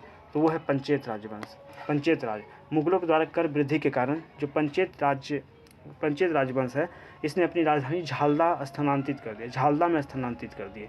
ठीक है, मुगलों के द्वारा कर वृद्धि के कारण वो कौन सा राजवंश जिसने अपनी राजधानी झालदा में स्थानांतरित किया? तो पंचायत राज ने अपनी राजधानी झालदा। तो झालदा में राजधानी स्थानांतरित करने वाले राजवंश कौन थे? पंचायत। व्याख्या यहाँ पर देख सकते हैं। मुगल काल में पंचायत राजाओं द्वारा मुगलों को नियमित कर दिया जाता था। यह सिलसिला औरंगजेब की गद्दी पर बैठने तक चला। 1700 में मुगलों द्वारा लगातार कर वृद्धि के कारण एवं मुसलमान के बढ़ते दबाव के कारण पंचायत के राजा ने पंचायत राज प्रसाद को खाली कर दिया और अपनी राजधानी झालदा स्थानांतरित कर दिया। मानभूम क्षेत्र में पंचायत राज्य सर्वाधिक शक्तिशाली था। इस राज्य की स्थापना का संबंध काशीपुर के राजा अनित लाल से है। जब अनित लाल अपनी रानी के साथ जगन्नाथपुरी की यात्रा पर था, तब पंचायत ने रानी ने एक बच्चे को जन्म दिया। बड़ा होकर यही बालक पंचायत का राजा बना। इसका चुनाव 5 राजाओं ने मिलकर किया था। इसलिए राजा बनने के पश्चात इसने पंचकोट के किले का निर्माण करवाया। पंचायत राज्य के राजा गौमुखी राजा के नाम से प्रसिद्ध हुआ। इसने कपिला गाय की पूंछ चंबर को राजचिन्ह घोषित किया। चलिए, नेक्स्ट प्रश्न है यहाँ पर। वर्ष 1620 में तृतीय महाराजा जगन्नाथ सिंह कुमार विक्रम सिंह प्रथम ने डैश राज्य की स्थापना की। किसकी स्थापना की? सरायकेला की स्थापना की। तो याद रखिए, 1620 में तृतीय महाराजा जगन्नाथ सिंह कुमार विक्रम सिंह प्रथम ने सरायकेला की स्थापना की। यहाँ पर व्याख्या देख सकते हैं। सरायकेला राज्य की स्थापना 1620 में, सरायकेला राज्य की स्थापना 1620 में सिंह वंशी अर्जुन सिंह के पुत्र कुंवर विक्रम सिंह प्रथम द्वारा तथा खरसावां रियासत की स्थापना 1650 में कुंवर पदम सिंह द्वारा की गई। ठीक है, तो इसको यहाँ पर ध्यान रखिए। चलिए नेक्स्ट क्वेश्चन की ओर बढ़ते हैं। नेक्स्ट क्वेश्चन देखिए, निम्नलिखित में से सरायकेला रियासत का आखिरी शासक कौन था? तो सरायकेला रियासत का आखिरी शासक तो वो थे एच राजा आदित्य प्रताप सिंह देव। सरायकेला रियासत का आखिरी राजा कौन था, आखिरी शासक कौन था? तो एच राजा आदित्य प्रताप सिंह। व्याख्या देख सकते हैं, सरायकेला रियासत का अंतिम शासक एच राजा आदित्य प्रताप सिंह देव थे। इन्होंने 18 मई 1948 को भारत के विलय समझौता पत्र में हस्ताक्षर किए। ठीक है, तो इस पॉइंट को ध्यान रखिए। अगला प्रश्न देखिए, प्राचीन काल में किसे राजा कटंग देव द्वारा स्थापित कैसलपुर परगना के नाम से जाना जाता है? तो राजा कटंग देव द्वारा शासित कैसलपुर परगना के नाम से किसको जाना जाता है? सिमडेगा को। किसको? सिमडेगा को जाना जाता है। ओके, नेक्स्ट क्वेश्चन यहाँ पे पहले एक्सप्लेनेशन इसका देख लीजिए क्या बोल रहा है व्याख्या में। सिमडेगा पूर्व में कैसलपुर बीरूगढ़ परगना का साम्राज्य था। जो सिमडेगा है ये पूर्व में कैसलपुर बीरूगढ़ परगना का साम्राज्य था, जिस पर ब्रिटिश औपनिवेशिक युग के दौरान भी सदियों तक गजपति साम्राज्य के गजपति शाही परिवार के राजा गंगा वामसी का शासन था। गजपति शाही परिवार वर्तमान में सिमडेगा से 11 किलोमीटर की दूरी पर स्थित बीरू या बीरूगढ़ में रहता है। ठीक है, तो ये सब याद रख सकते हैं। चलिए अब हम लोग जैन धर्म से संबंधित देखते हैं। जैनियों के 23वें तीर्थकर पार्श्वनाथ डैश जिले में शिखरची पर मोक्ष प्राप्त किए। तो गिरिडीह में। कहाँ पर? तो गिरिडीह में। कहाँ पर? गिरिडीह में। व्याख्या यहाँ पर देखिए, जैन धर्म के 23वें तीर्थकर पार्श्वनाथ ने गिरिडीह जिले में शिखरजी समेत पर्वत पार्श्वनाथ पर मोक्ष प्राप्त किया। संभवतः इन्हीं के नाम पर पार्श्वनाथ का नामकरण हुआ। पार्श्वनाथ एकमात्र तीर्थकर थे जिन्होंने इस कलयुग में कलिकाल कल्पतरु यानी कल्पवृक्ष कलिकाल कल्पतरु यानी कल्पवृक्ष की उपाधि प्राप्त की है। ठीक है, चलिए नेक्स्ट क्वेश्चन है हमारे सामने। जैन ग्रंथों में भगवान महावीर के लोरे ये अदगा की यात्रा का संदर्भ है मुंडारी में, जिसका अर्थ होता है आंसुओं की नदी। ठीक है, जैन ग्रंथों में भगवान महावीर के लोरे ये अदगा की यात्रा का संदर्भ है मुंडारी में, इसका अर्थ क्या होता है? आंसुओं की नदी। यहाँ पर व्याख्या देख सकते हैं, जैन ग्रंथ के 24वें तीर्थकर भगवान महावीर का जैन ग्रंथों में लोरे ये अदगा की यात्रा का वर्णन है, जिसका मुंडारी में अर्थ आंसुओं की नदी होता है। क्या होता है? आंसुओं की नदी। जैन धर्म के किस तीर्थकर ने पारसनाथ में महासमाधि ली थी? तो जैन धर्म के किस तीर्थकर ने पारसनाथ में महासमाधि ली थी? तो वो 20वें और 23वें तीर्थकर। ठीक है, जैन धर्म के किस तीर्थकर ने पारसनाथ में महासमाधि ली? तो पारसनाथ में याद रखिए 20वें और 23वें तीर्थकर ने 20वें और 23वें तीर्थकर ने यहाँ पर पारसनाथ में समाधि ली थी। 20वें और 23वें तीर्थकर ने। ठीक है, यहाँ पर व्याख्या देखिए, मान्यता के अनुसार जैन धर्म के 20वें और 23वें तीर्थकर क्रमशः 20वें तीर्थकर का नाम है मुनि सुब्रत और 23वें पार्श्वनाथ जी। तो इन दोनों जैन तीर्थकर ने यहाँ पर पारसनाथ में मोक्ष प्राप्ति की थी। ठीक है, तो पारसनाथ में 20वें तीर्थकर का नाम याद रखें मुनि सुब्रत और जो 23वें जो है हमारे पार्श्वनाथ, इन दोनों तीर्थकर ने पारसनाथ में मोक्ष प्राप्ति की थी। नेक्स्ट प्रश्न आपके सामने है, पूर्व मध्यकाल में झारखंड। तो राजा जय सिंह जिन्होंने खुद को 13वीं सदी में झारखंड का शासक घोषित कर दिया था, जो निम्न में से राज्य के शासक थे, तो वो उड़ीसा के शासक थे। राजा जय सिंह थे। ठीक है, इन्होंने खुद को 13वीं सदी में झारखंड का शासक घोषित कर दिया। जय सिंह कहाँ के राजा थे? तो जय सिंह उड़ीसा के राजा थे। जय सिंह कहाँ के थे? उड़ीसा के राजा थे। जय सिंह उड़ीसा के राजा थे। ठीक है, इन्होंने खुद को 13वीं सदी में झारखंड का क्या कर दिया? शासक घोषित कर दिया। और ये कहाँ के राजा थे? उड़ीसा के राजा थे। उड़ीसा के राजा जय सिंह देव 13वीं सदी में खुद को झारखंड का शासक घोषित कर अपना शासन लागू कर दिया। छोटा नागपुर संथाल परगना से लेकर उड़ीसा मध्य प्रदेश तक फैले जनजातीय क्षेत्र के लिए झारखंड शब्द का प्रयोग संभवतः मध्यकाल से ही शुरू हुआ। ठीक है, उपलब्ध ऐतिहासिक सामग्रियों में 13वीं शताब्दी के एक ताम्रपत्र में इस क्षेत्र के लिए झारखंड शब्द का पहली बार प्रयोग मिलता है। किसमें? 13वीं शताब्दी के ताम्रपत्र में। चलिए नेक्स्ट हमारा देखते हैं, उड़ीसा के राजा जय सिंह देव को डैश में अपने लोगों द्वारा झारखंड के शासक के रूप में स्वीकार किया गया था। तो 13वीं शताब्दी। अगला प्रश्न आपके सामने है, किंवदंती के अनुसार डैश सदी में उड़ीसा के राजा, तो ये आपका 13वीं सदी हो जाएगा आंसर। चलिए आगे हम लोग बढ़ते हैं। दिल्ली सल्तनत से संबंधित प्रश्न यहाँ पर पूछा गया है। प्रश्न पूछ रहा है कि तुगलक काल में चाई चंपा हजारीबाग में मुख्यतः किस जनजाति का निवास था। तो तुगलक काल में चाई चंपा हजारीबाग में मुख्यतः संथाल जनजाति का निवास था। तुगलक काल में चाई चंपा हजारीबाग में मुख्यतः किस जनजाति का निवास था। तो याद रखिए संथाल। ठीक है, तुगलक काल में चाई चंपा हजारीबाग में मुख्यतः किस जनजाति का निवास था भाई, संथाल का निवास था। यहाँ पर व्याख्या देख सकते हैं। तुगलक काल में चाई चंपा जो कि हजारीबाग में पड़ता है मुख्यतः संथाल जनजाति का निवास था। संथालों के पौराणिक कथाओं के अनुसार यह घटना 1340 के आसपास की है। यह आक्रमण इब्राहिम अली के नेतृत्व में हुआ था। संथालों के अनुसार उनके पूर्वज हिहिरी पिपरी नामक स्थान से प्रवास के क्रम में चाई चंपा पहुंचे थे। उनका सरदार जनरा चाई के किले में रहता था। इब्राहिम अली के आगमन के खबर सुनकर जनरा किले को छोड़कर भाग जाने के कारण इब्राहिम अली ने संथालों पर आक्रमण करके बीघा के किले को भी अपने अधीन कर लिया। नेक्स्ट है अब हुमायूं से संबंधित। मुगल सम्राट डैश के स्वर्गारोहण तक झारखंड मुगलों के लिए द्वीपीय और अज्ञात बना हुआ। तो याद रखिए हुमायूं। ठीक है, मुगल सम्राट हुमायूं के स्वर्गारोहण तक झारखंड मुगलों के लिए द्वीपीय और अज्ञात बना हुआ था। ठीक है, किसके स्वर्गारोहण तक झारखंड मुगलों के लिए द्वीपीय और अज्ञात बना हुआ था। तो हुमायूं के स्वर्गारोहण तक। यहाँ पर इसका व्याख्या देख सकते हैं। मुगल सम्राट हुमायूं के स्वर्गारोहण तक झारखंड मुगलों के लिए द्वीपीय और अज्ञात बना हुआ था। ठीक है, इसके समय तक झारखंड के राजगण किसी बाह्य हस्तक्षेप के बिना निर्बाध शासन करते रहे। चलिए अकबर की अब हम लोग यहाँ पर बात करेंगे। शहबाज खान की कमान के तहत अकबर की सेना ने डैश छोटा नागपुर को एक करदाता की स्थिति में ला दिया। तो याद रखिए 1556। शहबाज खान की कमान के तहत अकबर की सेना ने 1556 के बाद छोटा नागपुर को एक करदाता की स्थिति में ला दिया। ठीक है, यहाँ पर व्याख्या देखिए। अकबर के शासनकाल में झारखंड के प्रमुख शासक वंश थे कोकरह के नागवंशी, पलामू के चेरो और सिंहभूम का सिंह वंश। इस समय नागवंशी राजाओं ने अपनी राजधानी सुतियाम्बे से हटाकर खुखरा स्थानांतरित कर ली थी। 1885 तक नागवंशी राज्य बाह्य आक्रमणों से अछूता रहा, किंतु अकबर के शासनकाल में सर्वप्रथम मुगलों का ध्यान कोकरह की ओर गया।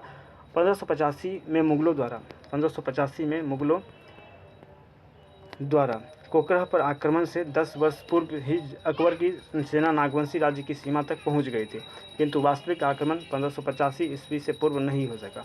अकबर के शासनकाल के 30वें वर्ष अर्थात 1585 में शहबाज खां कम्बू ने कोकरह विजय के लिए एक सेना को भेजा, जिसने नागवंशियों को मुगलों की अधीनता स्वीकार करने को बाध्य किया। अकबरनामा और माथिर उल उमरा के अनुसार उस आक्रमण के समय कोकरह का राजा मधु सिंह था। अकबरनामा और माथिर उल उसरा के अनुसार उस आक्रमण के समय कोकरह का राजा कौन था। तो मधु सिंह था। कौन था? मधु सिंह था। चलिए नेक्स्ट क्वेश्चन आपके सामने है। मुगल बादशाह अकबर के किस सेनापति के नेतृत्व में मुगल सेना ने 1585 में छोटा नागपुर खास के नागवंशी शासक मधुकरण शाह यानी मधु सिंह पर आक्रमण किया, उसे हराया तथा मुगलों का अधीनस्थ बनाया। तो वह है शहबाज खान कम्बू। ठीक है, यहाँ पर व्याख्या आप देखिए। बिहार व बंगाल विजय के बाद अकबर ने 1585 में शहबाज खां को छोटा नागपुर खास के नागवंशी शासक पर विजय प्राप्त करने हेतु भेजा। इस युद्ध में नागवंशी शासक मधुकरण शाह की पराजय हुई तथा मधुकरण शाह ने वार्षिक मालगुजारी देना स्वीकार किया। 1590 से 92 में अकबर के सेनापति मान सिंह के ओडिशा अभियान के दौरान मधुकरण शाह ने सहायता की थी। झारखंड के सिंहभूम क्षेत्र का मुगलों के साथ संपर्क अकबर के समय में हुआ था। उसके समय पोरहाट के सिंहवंशी राजा लक्ष्मी नारायण सिंह, नरपत सिंह प्रथम, कामेश्वर सिंह और रंजीत सिंह थे। ठीक है, अब जहांगीर से संबंधित प्रश्न देखिए। इस्लाम खान ने राजमहल से अपनी राजधानी को कहाँ स्थानांतरित कर दिया था। तो ढाका। इस्लाम खान ने राजमहल से अपनी राजधानी को कहाँ स्थानांतरित कर दिया था। ढाका। इस्लाम खान ने राजमहल से अपनी राजधानी को कहाँ स्थानांतरित कर दिया था। तो ढाका स्थानांतरित कर दिया था। व्याख्या यहाँ पर देखिए। मुगल सेनापति इस्लाम खान बंगाल के सूबेदार थे। उसने 1610 में बंगाल की राजधानी को राजमहल से ढाका स्थानांतरित कर दिया था और उसका नाम जहांगीर नगर रखा था। उसका नाम क्या रखा था? जहांगीर नगर। दुर्जन शाह सम्राट द्वारा हीरे की अपनी विशेषज्ञता के कारण ठीक है, झारखंड के किस शासक द्वारा जेल से रिहा किया गया था? तो वो है जहांगीर। ठीक है, वो है जहांगीर। ठीक है, जहांगीर की आत्मकथा तुजू के जहांगीरी में छोटानागपुर क्षेत्र से सोने की प्राप्ति का उल्लेख मिलता है। तो जहांगीर की जो आत्मकथा है तुजू की जहांगीरी, तो इसमें छोटानागपुर क्षेत्र से सोने की प्राप्ति का उल्लेख मिलता है। ठीक है, इस आत्मकथा में छोटानागपुर के स्थानीय लोग द्वारा शंख नदी से हीरे प्राप्त करने के तरीकों का वर्णन है। हीरो के कारण जहांगीर इस क्षेत्र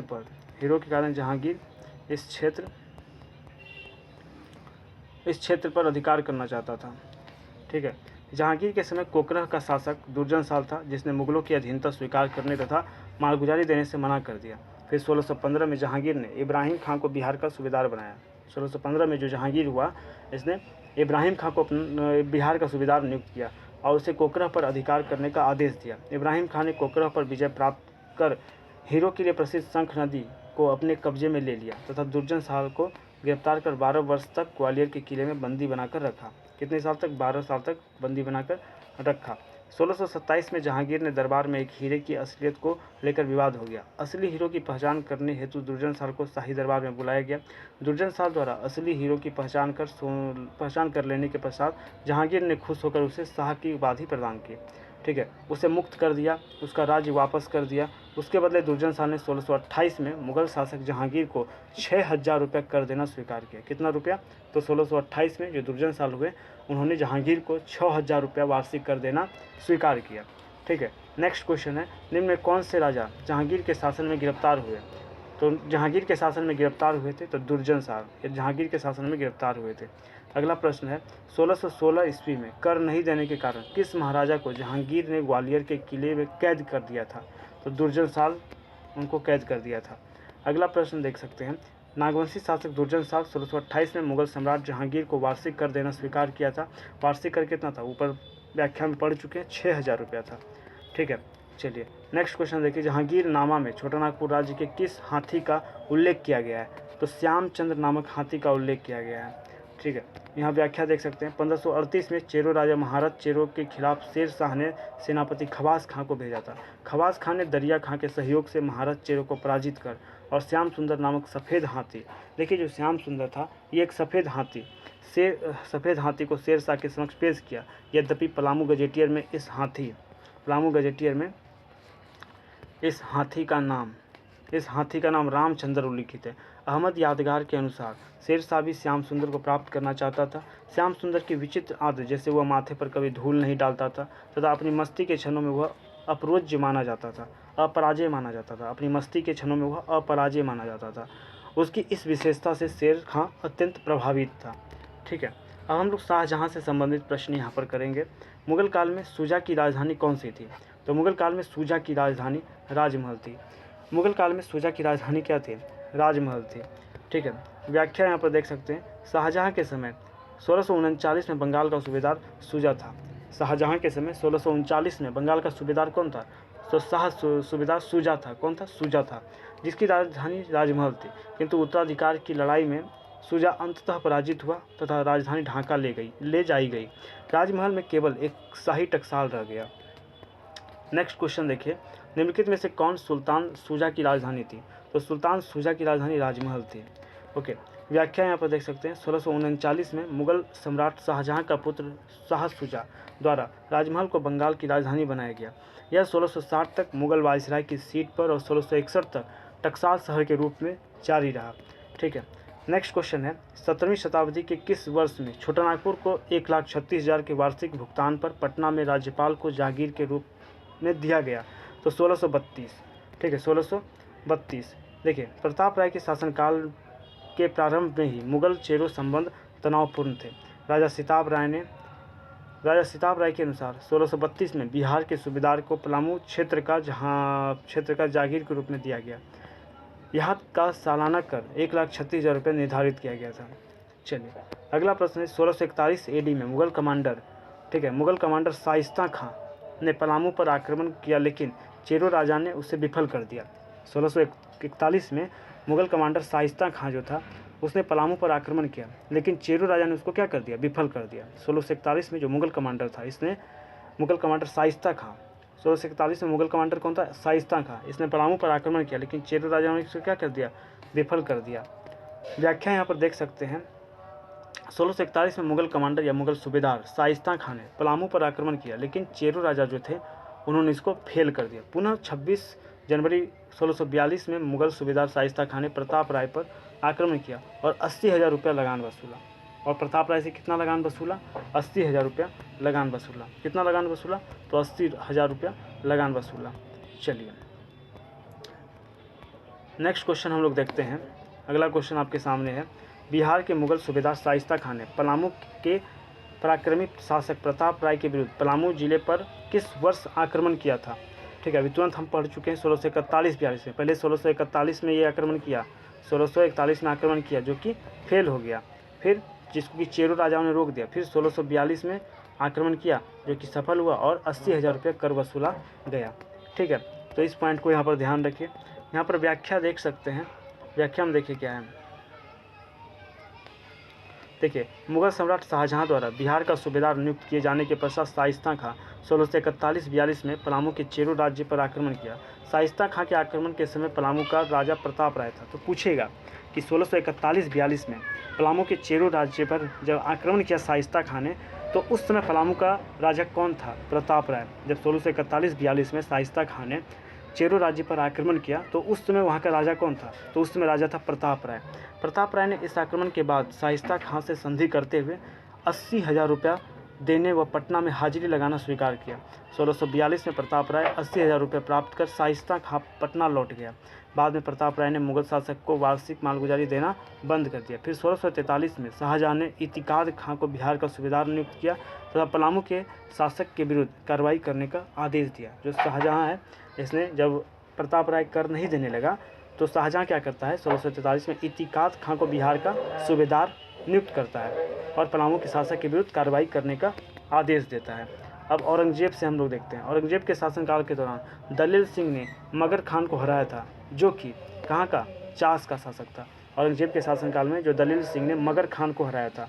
ठीक है, तो दलील सिंह कहाँ का शासक था? तो दलील सिंह चास का शासक था। दलील सिंह चास का शासक था। व्याख्या यहाँ पर देख सकते हैं। औरंगजेब के शासनकाल के दौरान दलील सिंह ने मगर खान को हराया था। ये चास के शासक थे। दलील सिंह कहाँ के शासक थे? चास के शासक थे। ठीक है, चलिए नेक्स्ट हम लोग क्वेश्चन देखते हैं। देखिए, अगला क्वेश्चन है परवर्ती मुगल काल। 1757 में प्लासी की लड़ाई के बाद सिराजुद्दौला द्वारा इस क्षेत्र पर कब्जा कर लिया गया था। तो राजमहल, कहाँ पर? राजमहल। व्याख्या यहाँ पर देख सकते हैं। राजमहल झारखंड के पूर्वी क्षेत्र के साहेबगंज जिले में स्थित है। यह ऐतिहासिक शहर गंगा के किनारे राजमहल पर्वत श्रृंखला की गोद में स्थित है, जिसके कारण इसे दामिन ए कोह की भी संज्ञा दी गई है।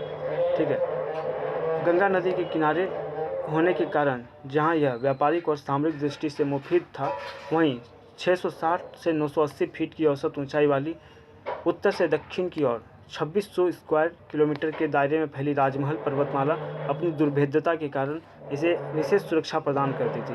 इसकी बुनियादी बगल में सूबेदार राजा मान सिंह ने रखी थी। उस समय इसका नाम अकबर नगर पड़ा था। उस समय इसका नाम क्या पड़ा था? उस समय इसका नाम अकबर नगर पड़ा था। इसे बंगाल की राजधानी बनाया गया था। 1757 में प्लासी के युद्ध में पराजय के पश्चात सिराजुद्दौला राजमहल पर कब्जा कर लिया था तथा उसकी गिरफ्तारी भी यहीं से हुई थी। ठीक है, उसकी गिरफ्तारी भी यहीं से हुई थी, तो इसको ध्यान रखिए। तो याद रखें, इसकी गिरफ्तारी भी यहीं से हुई। चलिए नेक्स्ट क्वेश्चन की हम लोग पढ़ते हैं। तो नेक्स्ट है हमारा, मुगल शासक शाह आलम द्वितीय ने, ठीक है, कितना लाख रुपए की वार्षिक फीस पर बंगाल के सभी अधिकार अंग्रेजों को सौंप दिए? तो 26 लाख रुपया। ठीक है, यहाँ पर व्याख्या देखिए। मुगल शासक शाह आलम द्वितीय ने 26 लाख रुपए की वार्षिक फीस पर बंगाल के सभी अधिकार अंग्रेजों को सौंप दिए थे। ठीक है, चलिए अलीवर्दी खां और हिदायत अली खान ने किस वर्ष चतरा पर आक्रमण किया? तो अलीवर्दी खां और हिदायत अली खान ने किस वर्ष चतरा पर आक्रमण किया था? तो 1734 में। अलीवर्दी खां और हिदायत अली खान ने किस वर्ष चतरा पर अटैक किया? तो 1734। अलीवर्दी खान और हिदायत अली खान ने किस वर्ष चतरा पर अटैक किया था? तो 1734 में अटैक किया था। कब? 1734 में अटैक किया। व्याख्या देखिए। 1733 में नवाब शुजाउद्दीन ने अलीवर्दी खां को बिहार का नायक सूबेदार नियुक्त किया। तब अलीवर्दी खान ने सूबा के बागी जमींदारों को दबाने का निश्चय किया। 1734 में उसने टेकारी के जमींदार सुंदर सिंह पर आक्रमण किया। सुंदर सिंह पकड़ा गया, किंतु उसके परिवार ने भागकर चतरा के किले में आश्रय लिया। इनका पीछा करने के लिए हिदायत खां को भेजा गया। सुंदर सिंह के परिवार का पीछा करता हुआ हिदायत अली खां चतरा पहुंचा एवं वहां के किले को नष्ट कर दिया। अब हम लोग अंग्रेज़ों का प्रवेश, ठीक है, यहाँ पर प्रश्न देखेंगे। ईस्ट इंडिया कंपनी को झारखंड में प्रवेश करने में प्रायः कितने दशकों का समय लगा? तो याद रखिए 8 दशकों का समय लगा। ईस्ट इंडिया कंपनी को झारखंड में प्रवेश करने में प्रायः कितने दशकों का समय लगा? 8 दशकों का समय लगा। ईस्ट इंडिया कंपनी को झारखंड में प्रवेश करने में प्रायः कितने दशकों का समय लगा? तो 8 दशकों का समय लगा। चलिए, व्याख्या यहाँ पर आपके सामने है। झारखंड में अंग्रेज़ों का प्रवेश सिंहभूम के रास्ते 1767 में हुआ।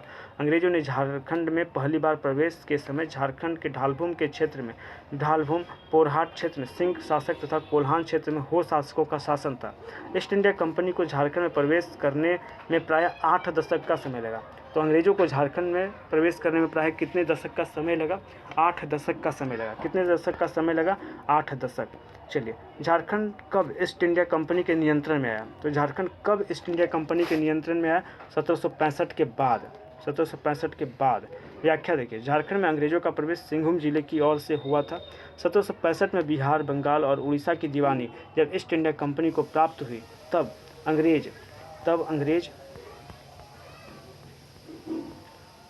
अंग्रेज के अधीन आ गया। झारखंड उस समय बंगाल प्रेसिडेंसी का एक अंग था। झारखंड जो था उसमें बंगाल प्रेसिडेंसी का एक अंग था। हालांकि इसके 6 साल बाद अंग्रेजी सरकार यहाँ कोई सीधी प्रशासनिक व्यवस्था नहीं स्थापित कर पाई। उसके बाद 18वीं सदी के अंत तक इस क्षेत्र में राजस्व वसूली और कानून व्यवस्था लागू करने में लोगों में काफ़ी कठिनाइयों का सामना करना पड़ा।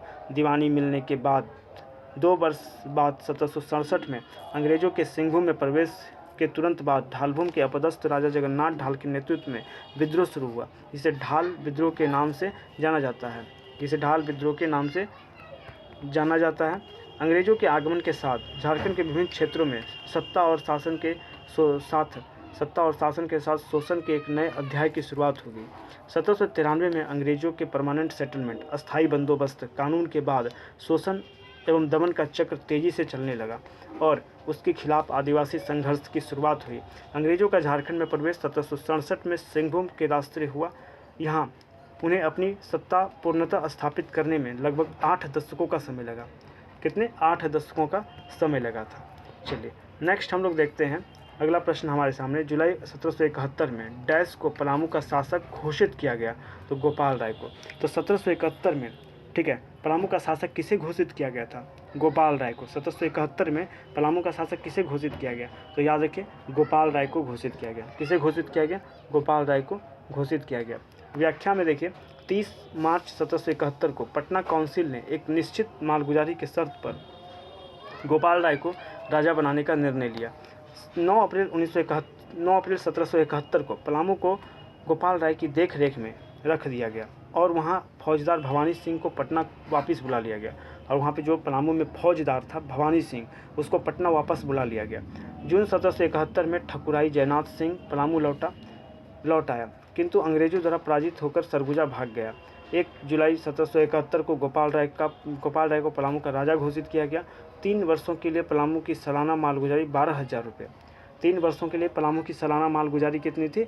12,000 रुपया। जुलाई 1771 के मध्य तक संपूर्ण पलामू कंपनी का अधिकार हो गया। ठीक है, चलिए नेक्स्ट यहाँ पर देखिए, जनजातीय विद्रोह की अब बात करेंगे। तो जनजातीय आंदोलन का मुख्य कारण क्या था? तो याद रखिए, दमन किए लोगों का शोषण, ये जनजातीय आंदोलन का मुख्य कारण था। व्याख्या यहाँ पर देखिए, जनजातियों के सभी आंदोलन शोषण एवं दमन के खिलाफ थे।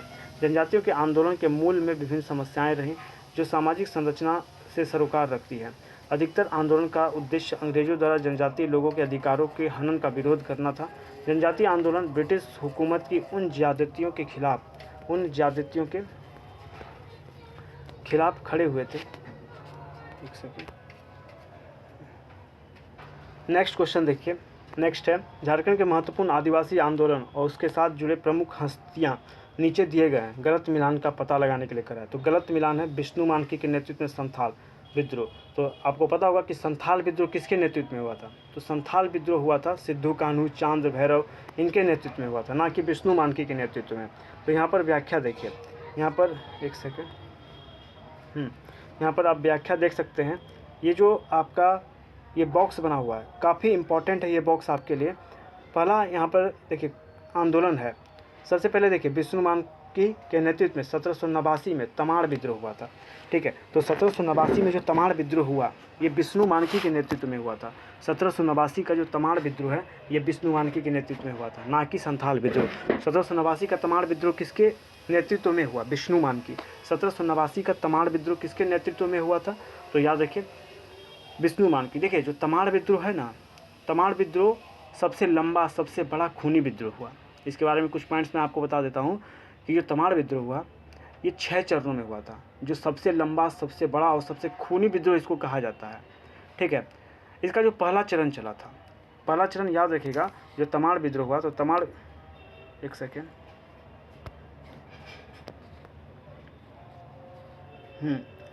तो देखिए जो तमाड़ विद्रोह हुआ था ना, तो तमाड़ विद्रोह 6 चरण में आपका चला था। एक सेकेंड, तमाड़ विद्रोह आपका 6 चरण में चला। इसका जो पहला चरण हुआ था ये आपका 1782 से 83 तक चला। ठीक है, और इसको नेतृत्व कर रहे थे भोलानाथ सिंह। तमाड़ विद्रोह के पहले चरण को नेतृत्व किसने दिया? भोलानाथ सिंह। फिर दूसरा चरण याद रखिए, दूसरा चरण 1789 में हुआ। ठीक है, और इसी सेकंड चरण को लीड कर रहे थे विष्णु मानकी। जो तमाड़ विद्रोह का दूसरा चरण था, दूसरा चरण का नेतृत्व कर रहे थे विष्णु मानकी। फिर याद रखिएगा तीसरा चरण की अगर बात करें, तीसरा चरण ये 1794 से 98 तक चला। 1794 से 98 तक चला और इसको लीड कर रहे थे भोलानाथ सिंह। इसको कौन लीड कर रहे थे? भोलानाथ सिंह। फिर चौथा चरण की अगर बात करें तो चौथा चरण ये 1807 से लेकर 1807 से 1808 के बीच चला और इसको लीड कर रहे थे हमारे जो दुखन मांझी। ठीक है, दुखन मांझी इसको लीड कर रहे कौन थे? तो दुखन मांझी। ठीक है, फिर जो पाँचवा चरण हुआ, पाँचवा चरण के बारे में आपको याद रखना है। पाँचवा चरण आपका 1816 में हुआ। कब हुआ? पाँचवा चरण 1816 में हुआ। और पाँचवा चरण को लीड कौन कर रहे थे? तो बख्तर खां। पाँचवा चरण को लीड कौन कर रहे थे? तो बख्तर खां। ठीक है, और फिर जो छठा चरण है, छठा चरण ये आपका हुआ 1819 से 20 और इसको लीड कर रहे थे रुदन मुंडा और कुंटा मुंडा। ठीक है, तो इतना आपको यहाँ पर ध्यान रखना है। यहाँ पर अब बॉक्स को हम लोग थोड़ा सा देख लेते हैं। देखिए जो भूमिज विद्रोह है, एक सेकंड, जो भूमिज विद्रोह ये बीरभूम में हुआ था। कब हुआ? 1832 में गंगा नारायण के नेतृत्व में। भूमिज विद्रोह कब हुआ? 1832 में। भूमिज विद्रोह कब हुआ? 1832 में हुआ। भूमिज विद्रोह कब हुआ? 1832 में हुआ। किसके नेतृत्व में हुआ? गंगा नारायण। भूमिज विद्रोह किसके नेतृत्व में? गंगा नारायण। और कहाँ हुआ था? बीरभूम में। कब? 1832 में। फिर बात करेंगे चेरो विद्रोह की। चेरो विद्रोह ये पलामू क्षेत्र में हुआ। ये 1770 से 1818 के बीच में हुआ। जो चेरो विद्रोह है ये पलामू के अंदर होता है 1770 से 1818 के बीच। ठीक है, और चेरो विद्रोह का नेतृत्व कर रहे थे भूकन सिंह। चेरो विद्रोह के नेतृत्वकर्ता कौन थे? भूकन सिंह। चेरो विद्रोह के नेतृत्वकर्ता कौन थे? भूकन सिंह। चेरो विद्रोह कब से कब तक चला? 1770 से 1818 तक। चेरो विद्रोह कब से कब तक चला? 1770 से 1818 तक, और नेतृत्व किया था भूकन सिंह ने। ठीक है, फिर खरवार विद्रोह। ठीक है, ये संथाल परगना वाले क्षेत्र में हुआ। और कब हुआ? 1874 में। और खरवार विद्रोह का नेतृत्व कर रहे थे भगीरथ मांझी। खरवार विद्रोह का नेतृत्व कर रहे थे भगीरथ मांझी। फिर संथाल विद्रोह संथाल परगना में हुआ 1855-56, और इसको लीड कर रहे थे सिद्धू कान्हू और इनकी बहनें चांद भैरव। ठीक है, इनकी बहनें चांद भैरव। ठीक है, तो इस चीज़ को यहाँ पर ध्यान रखिए। चलिए आगे हम लोग अब बढ़ते हैं। देखिए अगला प्रश्न हमारा क्या है? निम्न में से कौन अंग्रेजों के दमनकारी शासन के विरुद्ध लड़ा? तो अंग्रेजों के दमनकारी शासन के विरुद्ध कौन लड़ा? तो अंग्रेजों के दमनकारी शासन के विरुद्ध लड़े थे हमारे ये सभी, बिरसा मुंडा, सिद्धू कान्हू और सिद्धू मुर्मू, कान्हू मुर्मू, ये सभी लड़े। यहाँ पर इसका व्याख्या हम लोग यहाँ पर देख लेते हैं। तो देखिए बिरसा मुंडा, सिद्धू मुर्मू और कान्हू मुर्मू ने अंग्रेजों के दमनकारी शासन के विरुद्ध लड़ाई लड़ी। बिरसा मुंडा आंदोलन 1895 से 1900 तक चला, जबकि सिद्धू कान्हू के नेतृत्व में संथाल विद्रोह 1855-56 में हुआ। ठीक है, 1855-56 में हुआ। चलिए नेक्स्ट क्वेश्चन हम लोग यहाँ पर देखते हैं, हिल असेंबली प्लान किसके द्वारा आदिवासी उन्नति के लिए किया गया था? तो हिल असेंबली प्लान जो है ये क्लीवलैंड द्वारा आदिवासी उन्नति के लिए किया गया था। किसके द्वारा तैयार किया गया? क्लीवलैंड के द्वारा। चलिए व्याख्या यहाँ पर देख सकते हैं, क्लीवलैंड द्वारा आदिवासियों के विकास के लिए हिल असेंबली प्लान की स्थापना की गई थी। उन्होंने पहाड़ियों की पूरी श्रृंखला को पहाड़ी विधानसभा के एक समान प्रशासन के तहत वंशानुगत पहाड़ी प्रमुखों के अधीन रखा, जिन्हें सरदार कहा जाता था। सभा की बैठकें वर्ष में 2 बार होती थी और उनके पास व्यापक शक्तियाँ थीं, जिनमें मृत्यु दंड देना या उसे रद्द करना शामिल था। सरदारों को अपने नियंत्रण वाली गाँवों में सभी अपराध और कानून व्यवस्था की समस्याओं की सूचना अधिकारियों को देने का काम सौंपा गया था। ठीक है, चलिए नेक्स्ट क्वेश्चन की हम लोग बढ़ते हैं। तो अगला क्वेश्चन है, ऊपर एक पॉइंट मैंने लिखा हुआ है, इसको देख सकते हैं, मानभूम में भूमिज विद्रोह, ठीक है, कब हुआ? 1769 में, ठीक है, जिसको चुआड़ विद्रोह भी कहा गया। ठीक, चलिए अगला प्रश्न आपके सामने है, दामिन एकोह की घोषणा कब हुई? 1824। दामिन एकोह की घोषणा कब हुई? 1824 में। दामिन एकोह की घोषणा 1824 में हुई। ठीक है, अगला इसका व्याख्या देखिए, दामिन एकोह भागलपुर से राजमहल तक का वन क्षेत्र है। दामिन एकोह क्या था? भागलपुर से लेकर राजमहल तक का क्षेत्र था। ब्रिटिश सरकार द्वारा दामिन एकोह का निर्माण 1824 में संथाल समुदाय को बसाने के लिए किया गया था। दामिन एकोह का जो निर्माण है ये संथाल समुदाय को बसाने के लिए किया गया था। किसको? संथाल समुदाय को बसाने के लिए। यहाँ पर अगला देखिए, निम्न में कौन सा मिलान गलत है? तो गलत बोल रहा है, कौन सा है? तो देखिए, खरवार विद्रोह ये तो 1873-74 ये तो सही है। ठीक है, बीरभूम का भूमिज विद्रोह 1832 ऊपर हम लोग अभी तुरंत पढ़े हैं। फिर मानभूम का भूमिज विद्रोह, मानभूम के भूमिज विद्रोह 1822-23 में नहीं हुआ था। ठीक है, ये कब हुआ था? तो ये 1769 में हुआ था। ठीक है, 1769 में हुआ था। तो ये पॉइंट याद रखिए, आपका ऑप्शन सी जो है ये गलत है। ठीक है, फिर सिद्धू और कान्हू आंदोलन 1855-60 ये भी ठीक है आपका। चलिए यहाँ पर इसका व्याख्या हम लोग देख लेते हैं थोड़ा डिटेल में। यहाँ पर देख सकते हैं, 1769 में ढालभूम और बड़ाभूम सर्वप्रथम भूमिज विद्रोह की शुरुआत। तो ढालभूम और बड़ाभूम में सर्वप्रथम भूमिज विद्रोह की शुरुआत कब हुई? 1769, जिसे चुआड़ विद्रोह के नाम से जाना जाता था। भूमिज विद्रोह को और अन्य किस नाम से हम लोग जानते थे? चुआड़ विद्रोह के नाम से, जो अंग्रेजों के विरुद्ध भारतीय इतिहास का पहला विद्रोह था। 1771, 1778, 84, 87, 92, 93, 98, 99, 1805, 1816, 1820 में भी भूमिजों का बड़ा विद्रोह हुआ। भूमिज विद्रोह 1831 तक छीट फूट रूप से चलता रहा, लेकिन 1832 में गंगा नारायण के नेतृत्व में भूमिज राजा, जमींदार, सरदार, घटवाल, पाइक, किसान संगठित रूप से विद्रोह किए। गंगा नारायण सिंह ब्रिटिश शासन और उसके शोषण नीति के खिलाफ लड़ने वाले पहले नेता थे। ठीक है, पहले नेता थे जिन्होंने सबसे पहले सरदार गोरिल्ला बाहिनी सेना का गठन किया था, जिसे हर जाति का समर्थन प्राप्त था। इस नेता का सेनापति जिरपालाया था। जिरपालाया। अगला प्रश्न आपके सामने है, देखिए, इनमें से कौन सा विद्रोह 1875 झारखंड में फूटा था? तो 1875 झारखंड में फूटा। तो देखिए, संथाल विद्रोह तो आपको पता है 1855-60 के आसपास। बिरसा विद्रोह की अगर बात करें तो 1895 से 1900 के बीच। तिलका मांझी विद्रोह की अगर बात करेंगे तो ये आपका 1884-85 के आसपास फूटा था। तो 75 के आसपास यहाँ पे ऐसा कोई सा आंदोलन है, तो इसका ऑप्शन डी हो जाएगा।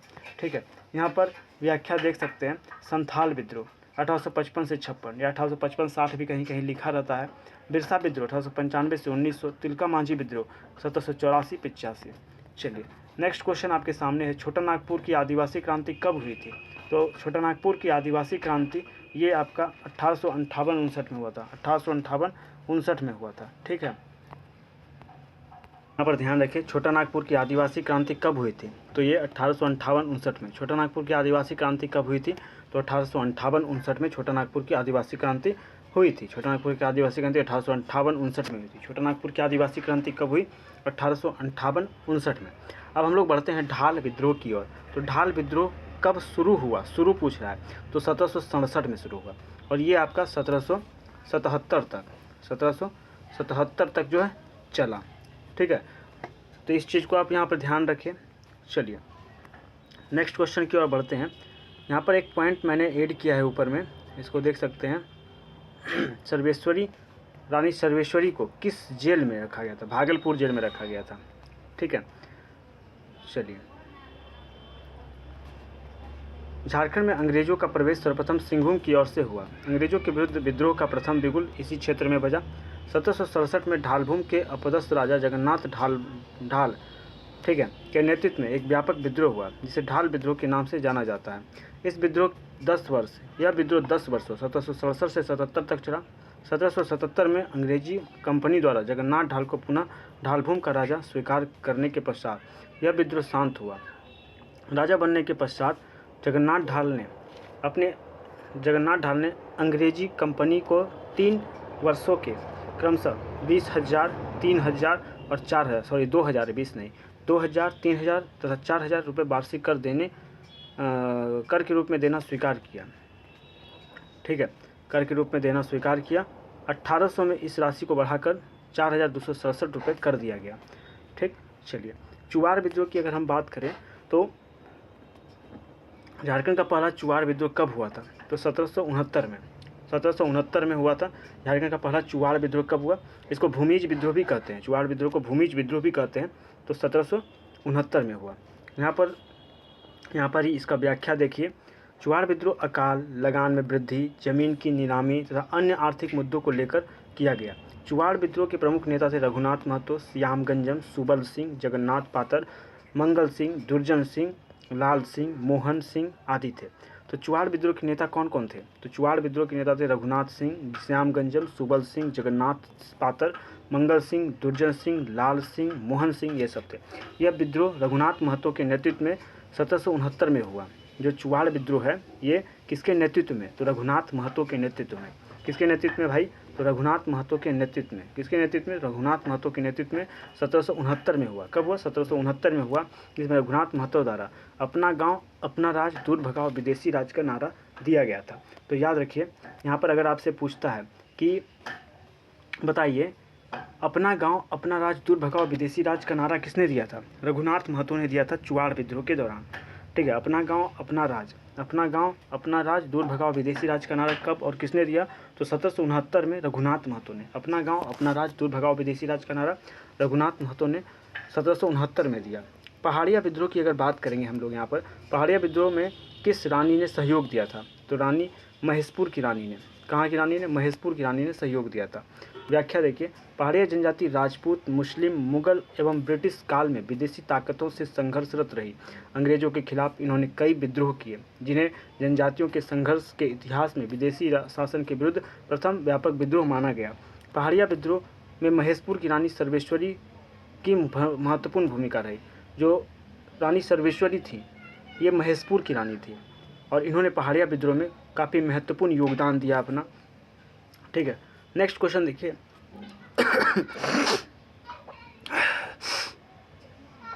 अगला प्रश्न आपके सामने है। 1781-82 में पहाड़िया विद्रोह में किस रानी का योगदान था? तो उस रानी का नाम है सर्वेश्वरी। महेशपुर की रानी हुई ये सर्वेश्वरी और इन्होंने 1781-82 में हुए पहाड़िया विद्रोह में काफ़ी अपना योगदान दिया।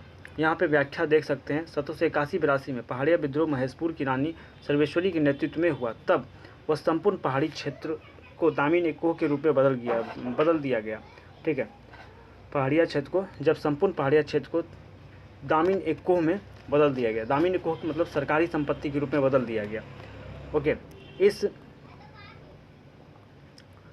इस विद्रोह के बाद क्लीवलैंड के द्वारा रानी सर्वेश्वरी को गिरफ्तार करके भागलपुर जेल में डाल दिया गया, जहां 6 मई 1807 को इनकी क्या हो गई? मृत्यु हो गई। अब हम भोक्ता विद्रोह देखेंगे। भोक्ता विद्रोह जो 1770 से 71 तक चला। ठीक है, भोक्ता विद्रोह को किसने नेतृत्व प्रदान किया? तो भोक्ता विद्रोह को जयनाथ सिंह भोक्ता ने नेतृत्व दिया था। भोक्ता विद्रोह को किसने नेतृत्व प्रदान किया? तो याद रखिए, भोक्ता विद्रोह को जयनाथ सिंह भोक्ता ने नेतृत्व प्रदान किया। भोक्ता विद्रोह कब से कब चला? 1770 से 71। 1770-71 भोक्ता विद्रोह, और इसको नेतृत्व देने वाले पर्सनालिटी हैं जयनाथ सिंह भोक्ता। भोक्ता विद्रोह को नेतृत्व प्रदान किसने किया? जयनाथ सिंह भोक्ता ने। किसने? जयनाथ सिंह भोक्ता ने। भोक्ता विद्रोह का नेतृत्व जयनाथ सिंह भोक्ता, चित्रजीत राय का दीवान। जो जयनाथ सिंह भोक्ता थे ये चित्रजीत राय के दीवान थे। इन्होंने 1770-71 में इसका नेतृत्व किया। इस विद्रोह का मुख्य कारण था कंपनी द्वारा जयनाथ सिंह को पलामू किला छोड़ने संबंधी दिया जाने वाला आदेश।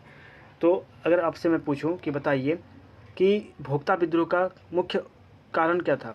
तो कंपनी द्वारा जयनाथ सिंह को पलामू किला छोड़ने संबंधी दिया जाने वाला आदेश, कंपनी द्वारा जयनाथ सिंह को पलामू किला छोड़ने संबंधी दिया जाने वाला आदेश जो है ये भोक्ता विद्रोह का मुख्य कारण बना। इस विद्रोह में भोक्ता एवं चेरों ने साथ मिलकर अंग्रेजों से लोहा लिया। अंततः जयनाथ सिंह पराजित होकर सरगुजा भाग गया। जिसके बाद अंग्रेजों द्वारा गोपाल राय को राजा घोषित किया गया और विद्रोह समाप्त हो गया। ठीक है, अंग्रेजों से जब ये युद्ध हुआ तो जयनाथ सिंह भाग गया और यहाँ पर राजा किसको बना दिया गया, गोपाल राय को राजा बना दिया गया। चलिए, तमाड़ विद्रोह की यहाँ पर अब बात करेंगे। तो अंग्रेजों के विरुद्ध सबसे लंबा, बृहत्तम और सबसे खूनी आदिवासी विद्रोह कौन सा है। तो ये है आपका तमाड़ विद्रोह। उस समय भी हम इससे पहले डिस्कस कर चुके हैं कि जो तमाड़ विद्रोह था ये 6 चरणों में हुआ। कितने चरणों में? 6 चरणों में आपका हुआ। पहला चरण आपका कब से कब तक चला? तो पहला चरण आपका 1782 से 83 तक चला। 1782 से 83 तक चला। दूसरा चरण फिर 1789 में चला। 1789 मुकुंद सिंह का, विष्णु मानकी का नाम मैंने आपको यहाँ पर बताया। आइए इसका व्याख्या देखते हैं और बेहतर ढंग से इसको समझ सकेंगे। तो देखिए, तमाड़ विद्रोह का प्रारंभ मुंडाओं ने अंग्रेजों द्वारा बाहरी लोगों को प्राथमिकता देने तथा नागवंशी शासकों के शोषण के विरुद्ध तमाड़ क्षेत्र में किया। इस विद्रोह का प्रारंभ 1782 में हुआ जो 1821 तक चला। ठीक है, यह 6 चरणों में संचालित हुआ। यह अंग्रेजों के विरुद्ध सबसे लंबा, बृहत्तम और सबसे खूनी आदिवासी विद्रोह कहा जाता है। चलिए देखिए, तमाड़ विद्रोह कब हुआ था। तो तमाड़ विद्रोह आपका 1782 से 1821 तक, 1782 में स्टार्ट होता है और 1821 तक खींच के चलता है। ठीक है, चलिए अगला प्रश्न आपके सामने है। 1795 का मुंडा विद्रोह डैश के नेतृत्व में हुआ था। तो 1795 का जो मुंडा विद्रोह है ये किसके नेतृत्व में हुआ था। तो यहाँ पर ऑप्शन कुछ गड़बड़ है, इसका व्याख्या डायरेक्ट हम लोग यहाँ पर देखते हैं।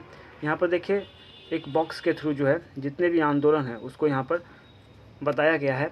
तो देखिए, जो तमाड़ विद्रोह, इसको मुंडा विद्रोह भी हम लोग बोलते हैं। जो तमाड़ विद्रोह है इसको मुंडा विद्रोह भी हम लोग बोलते हैं। तमाड़ विद्रोह को हम लोग मुंडा विद्रोह भी बोलते हैं। देखिए, ये टोटल 6 चरणों में हुआ। ठीक है, 6 चरणों में यहाँ पर जो दिया गया है कौन सा चरण कब से कब तक चला, नेता उसके कौन थे और उस चरण को दमनकर्ता कौन हुआ, तो ये सब आपको यहाँ पर याद रखना है। तो पहला देखिए, जो प्रथम चरण हुआ ये 1782 से 83 में चला। इसको थोड़ा जूम करते हैं। देखिए, जो प्रथम चरण है ये 1782-83 में हुआ और इसमें विभिन्न मुंडा सरदार थे। ठीक है, विभिन्न मुंडा सरदार, और इसका दमन किया मेजर जेम्स क्राफ्ट ने। यहाँ पर आप याद रख सकते हैं, जो इसके नेता आप भोलानाथ सिंह याद रखिए। जो तमाड़ विद्रोह या मुंडा विद्रोह का प्रथम चरण के नेता कौन थे? भोलानाथ सिंह थे। और प्रथम चरण का दमन किसने किया? James craft. तमाड़ या मुंडा विद्रोह के प्रथम चरण का दमन किसने किया? जेम्स क्राफ्ट ने किया। फिर दूसरा चरण 1789 में हुआ। ठीक है, विष्णु मानकी व मौजी मानकी के नेतृत्व में। दूसरा चरण, जो तमाड़ विद्रोह का दूसरा चरण है, किसके नेतृत्व में हुआ? विष्णु मानकी और मौजी मानकी के नेतृत्व में हुआ और इसको दबाने का काम किया होगन और लेफ्टिनेंट कूपर, होगन और कूपर ने। तमाड़ विद्रोह के दूसरे चरण को दबाना का काम किसने किया? होगन एवं कूपर ने। फिर तीसरा चरण 1794 से 98 के बीच हुआ और इसके नेता थे भोलानाथ सिंह और इसको दबाने का काम किया लिमंड बेन एवं वेल्स ने। फिर चौथा चरण आपका हुआ, ये 1807 से 1808 के बीच हुआ। इसमें दुखन मानकी नेता हुए और दमन रफसेज ने किया। फिर पाँचवा चरण 1811 से 12 के बीच हुआ और इसके नेता बख्तर शाह थे और इसको दबाने का काम किया ओडोनल और रफसेज ने। पाँचवें चरण को दबाने का काम किसने किया? ओडोनल और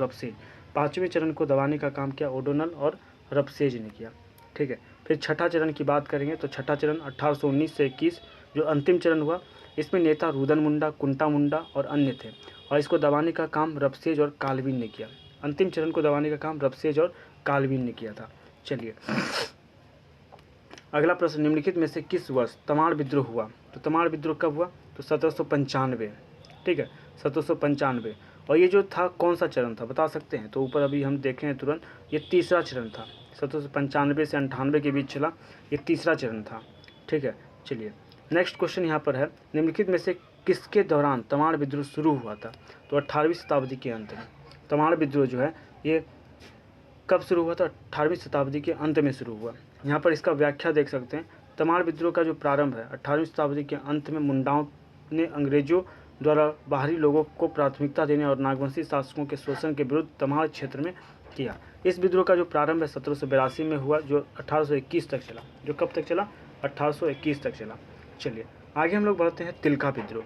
बात करें तिलका विद्रोह की, तिलका मांझी ने आदिवासी विद्रोह का नेतृत्व किया और ब्रिटिश सेना प्रमुख को घायल करने में कामयाब रहा। वर्ष 1785 में तिलका मांझी को किस शहर में फांसी पर लटका दिया गया? भागलपुर में। भागलपुर में अभी वर्तमान में एक तिलका मांझी चौक है, वहीं पर एक बरगद का पेड़ है, वहीं पर बाबा तिलका मांझी को फांसी दे दिया गया था और उन्हीं के नाम पर जो है ना उस चौक का नाम तिलका मांझी चौक रखा गया है। यहाँ पर व्याख्या देख सकते हैं। तिलका आंदोलन का प्रारंभ 1784-85 में तिलका मांझी के नेतृत्व में हुआ। इस आंदोलन का मुख्य उद्देश्य आदिवासी स्वायत्तता की रक्षा एवं इस क्षेत्र में अंग्रेजों को खदेड़ना था। तिलका मांझी द्वारा गांव-गांव में सखुआ पत्ता घुमाकर विद्रोह का संदेश भेजा जाता था। ठीक है, तिलका मांझी द्वारा गांव-गांव में सखुआ पत्ता घुमाकर विद्रोह का संदेश भेजा जाता था। इस विद्रोह के दौरान 13 जनवरी 1784 को तिलका मांझी ने क्या किया?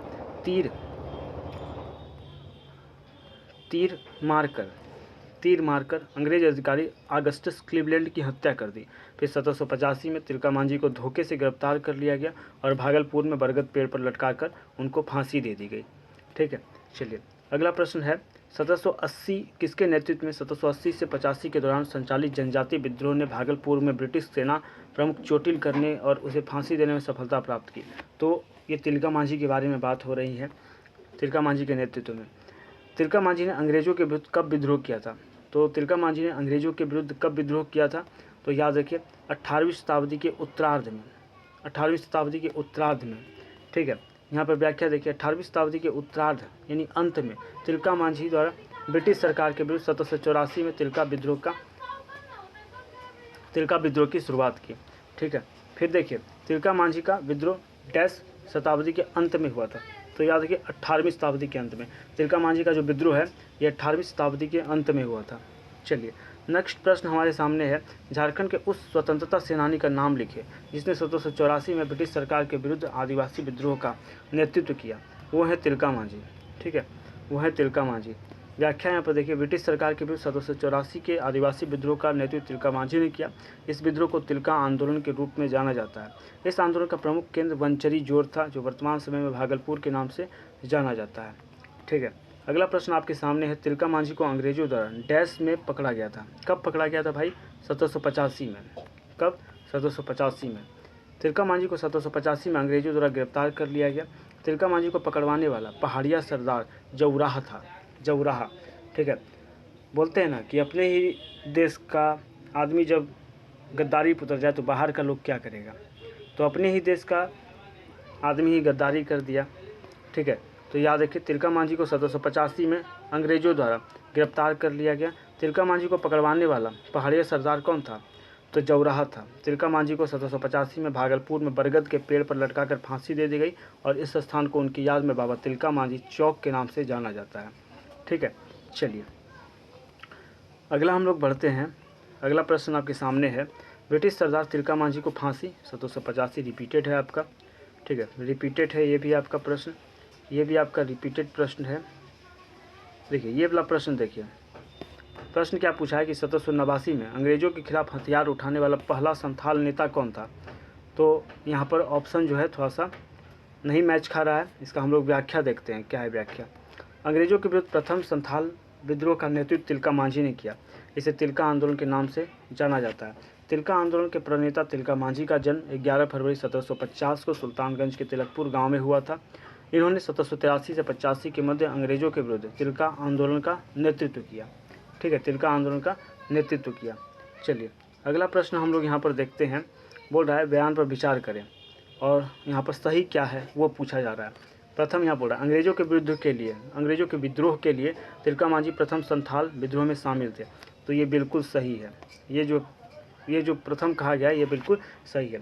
उनके खिलाफ विरोध करते हुए उन्हें एक ब्रिटिश अधिकारी ने गोली मार दी। नहीं, गोली तो नहीं मारा गया था बल्कि फांसी पे चढ़ाया गया था। तो 2 नंबर गलत है, जहाँ 2 ऑप्शन है उसको काट दीजिए। तो 2 है, तो ये वाला तो आपका होगा नहीं, ख़त्म। ये वाला भी नहीं होगा ख़त्म, ठीक है। तो ऑप्शन यहाँ पर सी हो जाएगा, यहाँ पर ऑप्शन आपका क्या हो जाएगा, सी हो जाएगा, ठीक है। चलिए अगला प्रश्न आपके सामने है, देखिए 1771 में संथाल जनजाति क्षेत्र में किसने जमींदारों और ब्रिटिश सरकार के विरुद्ध प्रथम विद्रोह का नेतृत्व किया? तो वो हैं हमारे तिलका मांझी, ठीक है, तिलका मांझी ने किया। व्याख्या देखिए, तिलका मांझी द्वारा संथाल परगना क्षेत्र में संथालों को एकत्रित कर अंग्रेजों, जमींदारों और साहूकारों के खिलाफ युद्ध छेड़ी गई। यह लड़ाई 1771 से 84 तक चली। 1784 में तिलका मांझी की सेना पर जबरदस्त हमला हुआ जिसमें उनके लड़ाके मारे गए। बाद में 1785 में तिलका मांझी को गिरफ्तार कर फांसी दे दी गई। ठीक है, अगला प्रश्न आपके सामने है, पहला जनजातीय नेता जिसने अंग्रेजों के विरुद्ध हथियार उठाया। पहला जनजातीय नेता जिसने अंग्रेजों के विरुद्ध हथियार उठाया वो है हमारे तिलका मांझी, ठीक है। यहाँ पे व्याख्या देखिए, तिलका मांझी अंग्रेजों के विरुद्ध विद्रोह करने वाले प्रथम आदिवासी नेता थे। सर्वाधिक महत्व की बात यह है कि तिलका विद्रोह में महिलाओं की भी भागीदारी थी। तो यहाँ से अगर स्टेटमेंट वाइज प्रश्न पूछेगा क्या तिलका विद्रोह में महिलाओं की भागीदारी थी, तो आंसर करें हाँ जी, तिलका विद्रोह में महिलाओं की भागीदारी थी। जबकि भारतीय राष्ट्रीय आंदोलन में महिलाओं ने काफ़ी बाद में हिस्सा लेना प्रारंभ किया, काफ़ी बाद में उसमें हिस्सा लेना प्रारंभ किया। नेक्स्ट देखिए, संथाल जनजातीय क्षेत्र के एक बहादुर संथाल नेता तिलका मांझी ने किसके खिलाफ विद्रोह किया था? तो याद रखिए, जमींदार और ब्रिटिश सरकार के खिलाफ, जमींदार और ब्रिटिश सरकार के खिलाफ। व्याख्या यहाँ पर देखिए, तिलका मांझी ने अंग्रेजों के दमन व फूट डालो की नीति तथा जमींदारों द्वारा किए जा रहे शोषण तथा अपनी ज़मीन पर अधिकार प्राप्त करने हेतु विद्रोह किया था। अंग्रेजों के खिलाफ तिलका मांझी छापामार युद्ध का प्रयोग किया। इस युद्ध की शुरुआत तिलका मांझी द्वारा सुल्तानगंज पहाड़ी से की गई थी। कहाँ से की गई थी? सुल्तानगंज पहाड़ी से। अब हम लोग डिस्कस करेंगे हो विद्रोह के बारे में। 1820-21 में मेजर रफसेज पर हो जनजाति के लोगों ने डैश नदी के किनारे आक्रमण किया। तो रोरो नदी, किस नदी के किनारे? रोरो नदी, ठीक है। हो देशम पर कभी भी मुगल एवं मराठा का प्रभाव स्थापित नहीं हो सका। पोरहाट के राजाओं ने इन पर कुछ प्रभाव होता था, लेकिन ये नियमित कर का भुगतान नहीं करते थे। हो जनजाति के लोग स्वतंत्रता प्रिय लड़ाका स्वभाव के थे। हो लोग 1820-21 में जबरदस्त विद्रोह किया। यह विद्रोह सिंहभूम क्षेत्र में हुआ। यह विद्रोह भी अंग्रेजों एवं जमींदारों के शोषण के खिलाफ था। इस विद्रोह का मुख्य कारण जगन्नाथ सिंह द्वारा शोषण तथा अंग्रेजों का पिछलग्गूपन होना था। चाईबासा के निकट 1820 में रोरो नदी के किनारे अंग्रेजों व हो लोगों के बीच भयंकर युद्ध हुआ, जिसमें मेजर रफसेज की सेना विजयी हुई। 1820-21 में रफसेज तथा 1837 में कैप्टन विल्किंसन के नेतृत्व में हो विद्रोह को दबा दिया गया। हो विद्रोह को क्या किया गया? दबा दिया गया। 1820-21 में मेजर रफसेज तथा 1837 में कैप्टन विल्किंसन के नेतृत्व में किस विद्रोह को दबा दिया गया? तो हो विद्रोह को दबा दिया गया। किसको दबा दिया गया? हो विद्रोह को दबा दिया गया। हो लोगों को लड़का कोल किसने कहा? तो SR टिकेल ने। हो लोगों को लड़का कोल किसने कहा? तो SR टिकेल ने। हो लोगों को लड़का कोल किसने कहा? SR टिकेल ने हो लोगों को लड़का कोल कहा। यहाँ पर व्याख्या देखिए, हो जनजाति झारखंड की जनसंख्या की दृष्टि से चौथी जनजाति है। 10वीं शताब्दी के आसपास हो लोगों ने बाहरी लोगों से लड़ने की असाधारण प्रतिभा के साथ खुद को कोल्हान में एक बहुत शक्तिशाली लोगों के रूप में स्थापित कर लिया था। इसलिए उन्हें लड़का मतलब लड़ाई, कोल मतलब हो लोग कहा जाता है, लड़का कोल कहा जाता है। हो लोगों ने पोरहाट, सरायकेला खरसावां, मयूरभंज के प्रमुख के साथ युद्ध किया और उन्हें हराया भी था।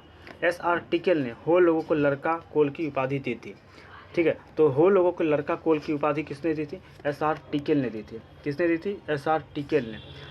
अंग्रेजों के विरुद्ध 1831 के विद्रोह में किस जनजाति का उत्तराधिकारी शामिल था? तो हो और मुंडा दोनों, तो A B दोनों हो जाएगा। चलिए यहाँ पर व्याख्या देखते हैं। छोटा नागपुर में कोल विद्रोहियों ने अंग्रेज शासक एवं जमींदारों को सर्वाधिक परेशान किया। कोल विद्रोह मुंडा जनजाति का विद्रोह था। कोल विद्रोह किसका? तो मुंडा जनजाति का। कोल विद्रोह याद रखेंगे, मुंडा जनजाति का विद्रोह था, जिसमें हो जनजाति के लोगों ने खुलकर साथ दिया। जो कोल विद्रोह था ना, कोल विद्रोह याद रखिएगा, कोल विद्रोह ये मुंडा जनजाति का विद्रोह था और इसमें हो जनजाति के लोगों ने खुलकर साथ दिया था। इस विद्रोह का प्रमुख कारण क्या था? भूमि संबंधी असंतोष था। इस विद्रोह के प्रमुख नेता सिंधराय मानकी, बिंद्राय मानकी, सुरगा तथा बुधू भगत थे, ठीक है। इस विद्रोह के प्रमुख नेता सिंधराय मानकी, बिंद्राय मानकी, सुरगा तथा बुधू भगत थे, ठीक है। इस पॉइंट को ध्यान रखिए। अंग्रेजों के विरुद्ध 1831 में विद्रोह निम्नलिखित में से कौन से छोटा नागपुर के कबीले ने भाग लिया? तो हो एवं मुंडा। हो एवं मुंडा ने इसमें भाग लिया। ओके, चलिए यहाँ पर अगला प्रश्न आपके सामने है। 1831-32 में कोल आंदोलन शुरू किया गया था, तो बुद्धू भगत के द्वारा, बुद्धू भगत के नेतृत्व में 1831-32 में जो कोल आंदोलन शुरू किया गया, ये बुद्धू भगत के नेतृत्व में। यहाँ पर एक पॉइंट मैंने आपके लिए ऐड किया है, हो विद्रोह दबाया गया। तो देखिए, हो विद्रोह दबाया गया, तो 1820-21 में हो विद्रोह को किसने दबाया? तो रबसेज ने दबाया। 1820-21 में हो विद्रोह को दबाने का काम किसने किया? रबसेज ने। और फिर 1837 में विल्किंसन ने दबाया। हो विद्रोह को 2 बार दबाया गया। जब 1820-21 में हो लोग एक्टिव हुए थे, तो उस समय इसको दबाने का काम रबसेज ने किया, ठीक है। और 1837 में विल्किंसन ने दबाने का काम किया। चलिए यहाँ पर इस प्रश्न का व्याख्या देख सकते हैं। 1831-32 में शुरू कोल विद्रोह का नेतृत्व बुद्धू भगत ने किया। इस विद्रोह को मुंडा, हो, चेरो, खरबार आदि जनजातियों का व्यापक समर्थन था।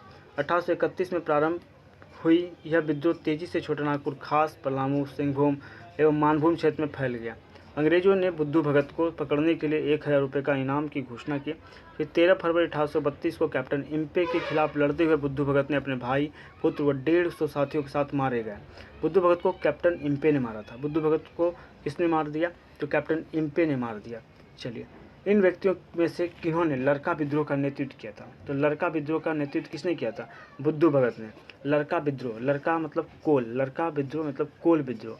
लड़का विद्रोह का नेतृत्व किसने किया था? बुद्धू भगत ने। लड़का विद्रोह का नेतृत्व किसने किया था? तो याद रखेंगे, बुद्धू भगत ने किया था। लड़का विद्रोह का नेतृत्व किसने किया था? बुद्धू भगत ने किया था। यहाँ व्याख्या देख सकते हैं। लड़का विद्रोह, जिसे कोल विद्रोह या बुद्धू भगत का आंदोलन नाम से जाना जाता है, इसका नेतृत्व बुद्धू भगत ने किया। कोल विद्रोह में हो जनजाति की सक्रिय भागीदारी के कारण एस आर्टिकल ने इसे लड़का विद्रोह कहा। तो हो, देखिए, कोल विद्रोह में हो जनजाति के सक्रिय भागीदारी के कारण जो एस आर्टिकल था, इसने इसको लड़का विद्रोह, तो कोल विद्रोह को ही लड़का विद्रोह कहा जाता है। तो लड़का विद्रोह का नेतृत्व किसने किया? बुद्धू भगत ने किया, ठीक है। कोल विद्रोह कब हुआ था? तो याद रखिए, 1831-32 में हुआ था। यहाँ पर व्याख्या देख सकते हैं। जो कोल विद्रोह है 1831, कोल विद्रोह जो है 1831-32 में हुआ। इस विद्रोह की जो शुरुआत है 11 दिसंबर 1831 को बंदगांव क्षेत्र के कुमांग गांव से हुई। इस विद्रोह का तत्कालिक कारण छोटानागपुर खास के राजा के भाई हरनाथ शाही और सिंगराय मानकी के 12 गांवों को छीनकर सिखों को दिया जाना, साथ ही उनकी 2 बहनों का अपहरण होना तथा सिंहभूम के बंदगांव में जफर अली और सुरगा मुंडा की पत्नी का अपहरण एवं उसके साथ कुकृत्य करना। कोल विद्रोह को व्यापकता प्रदान करने हेतु तीर को प्रतीक बनाया गया था, ठीक है, तीर को प्रतीक बनाया गया था। चलिए नेक्स्ट क्वेश्चन आपके सामने है। कोल विद्रोह के प्रमुख नेता बुद्धू भगत कहाँ के रहने वाले थे? तो बुद्धू भगत जो है, बुद्धू भगत ये चान्हो के रहने वाले थे, रांची के चान्हो प्रखंड के रहने वाले थे। बुद्धू भगत कहाँ के रहने वाले थे? तो रांची के चान्हो के रहने वाले थे। यहाँ व्याख्या देख सकते हैं। कोल विद्रोह के नायक अमर सेनानी बुद्धू भगत का जन्म 17 फरवरी 1792 को रांची जिला के चान्हो प्रखंड के अंतर्गत कोयल नदी के तट पर स्थित सीलागाई नामक गांव में एक उराव किसान परिवार में हुआ था। बचपन में बकरियां चराने का काम करने वाले बुद्धू भगत काफ़ी सुस्त थे, लेकिन बचपन से ही वे किसी प्रकार का अन्याय या बर्दाश्त नहीं करते थे, ठीक। तो इतना आपको यहाँ पर ध्यान रखना है, ठीक है। अब आगे जो हमारा बचा है टॉपिक, उसको हम लोग अब दूसरे पार्ट में कवर करेंगे, ठीक है। तब तक के लिए जय हिंद।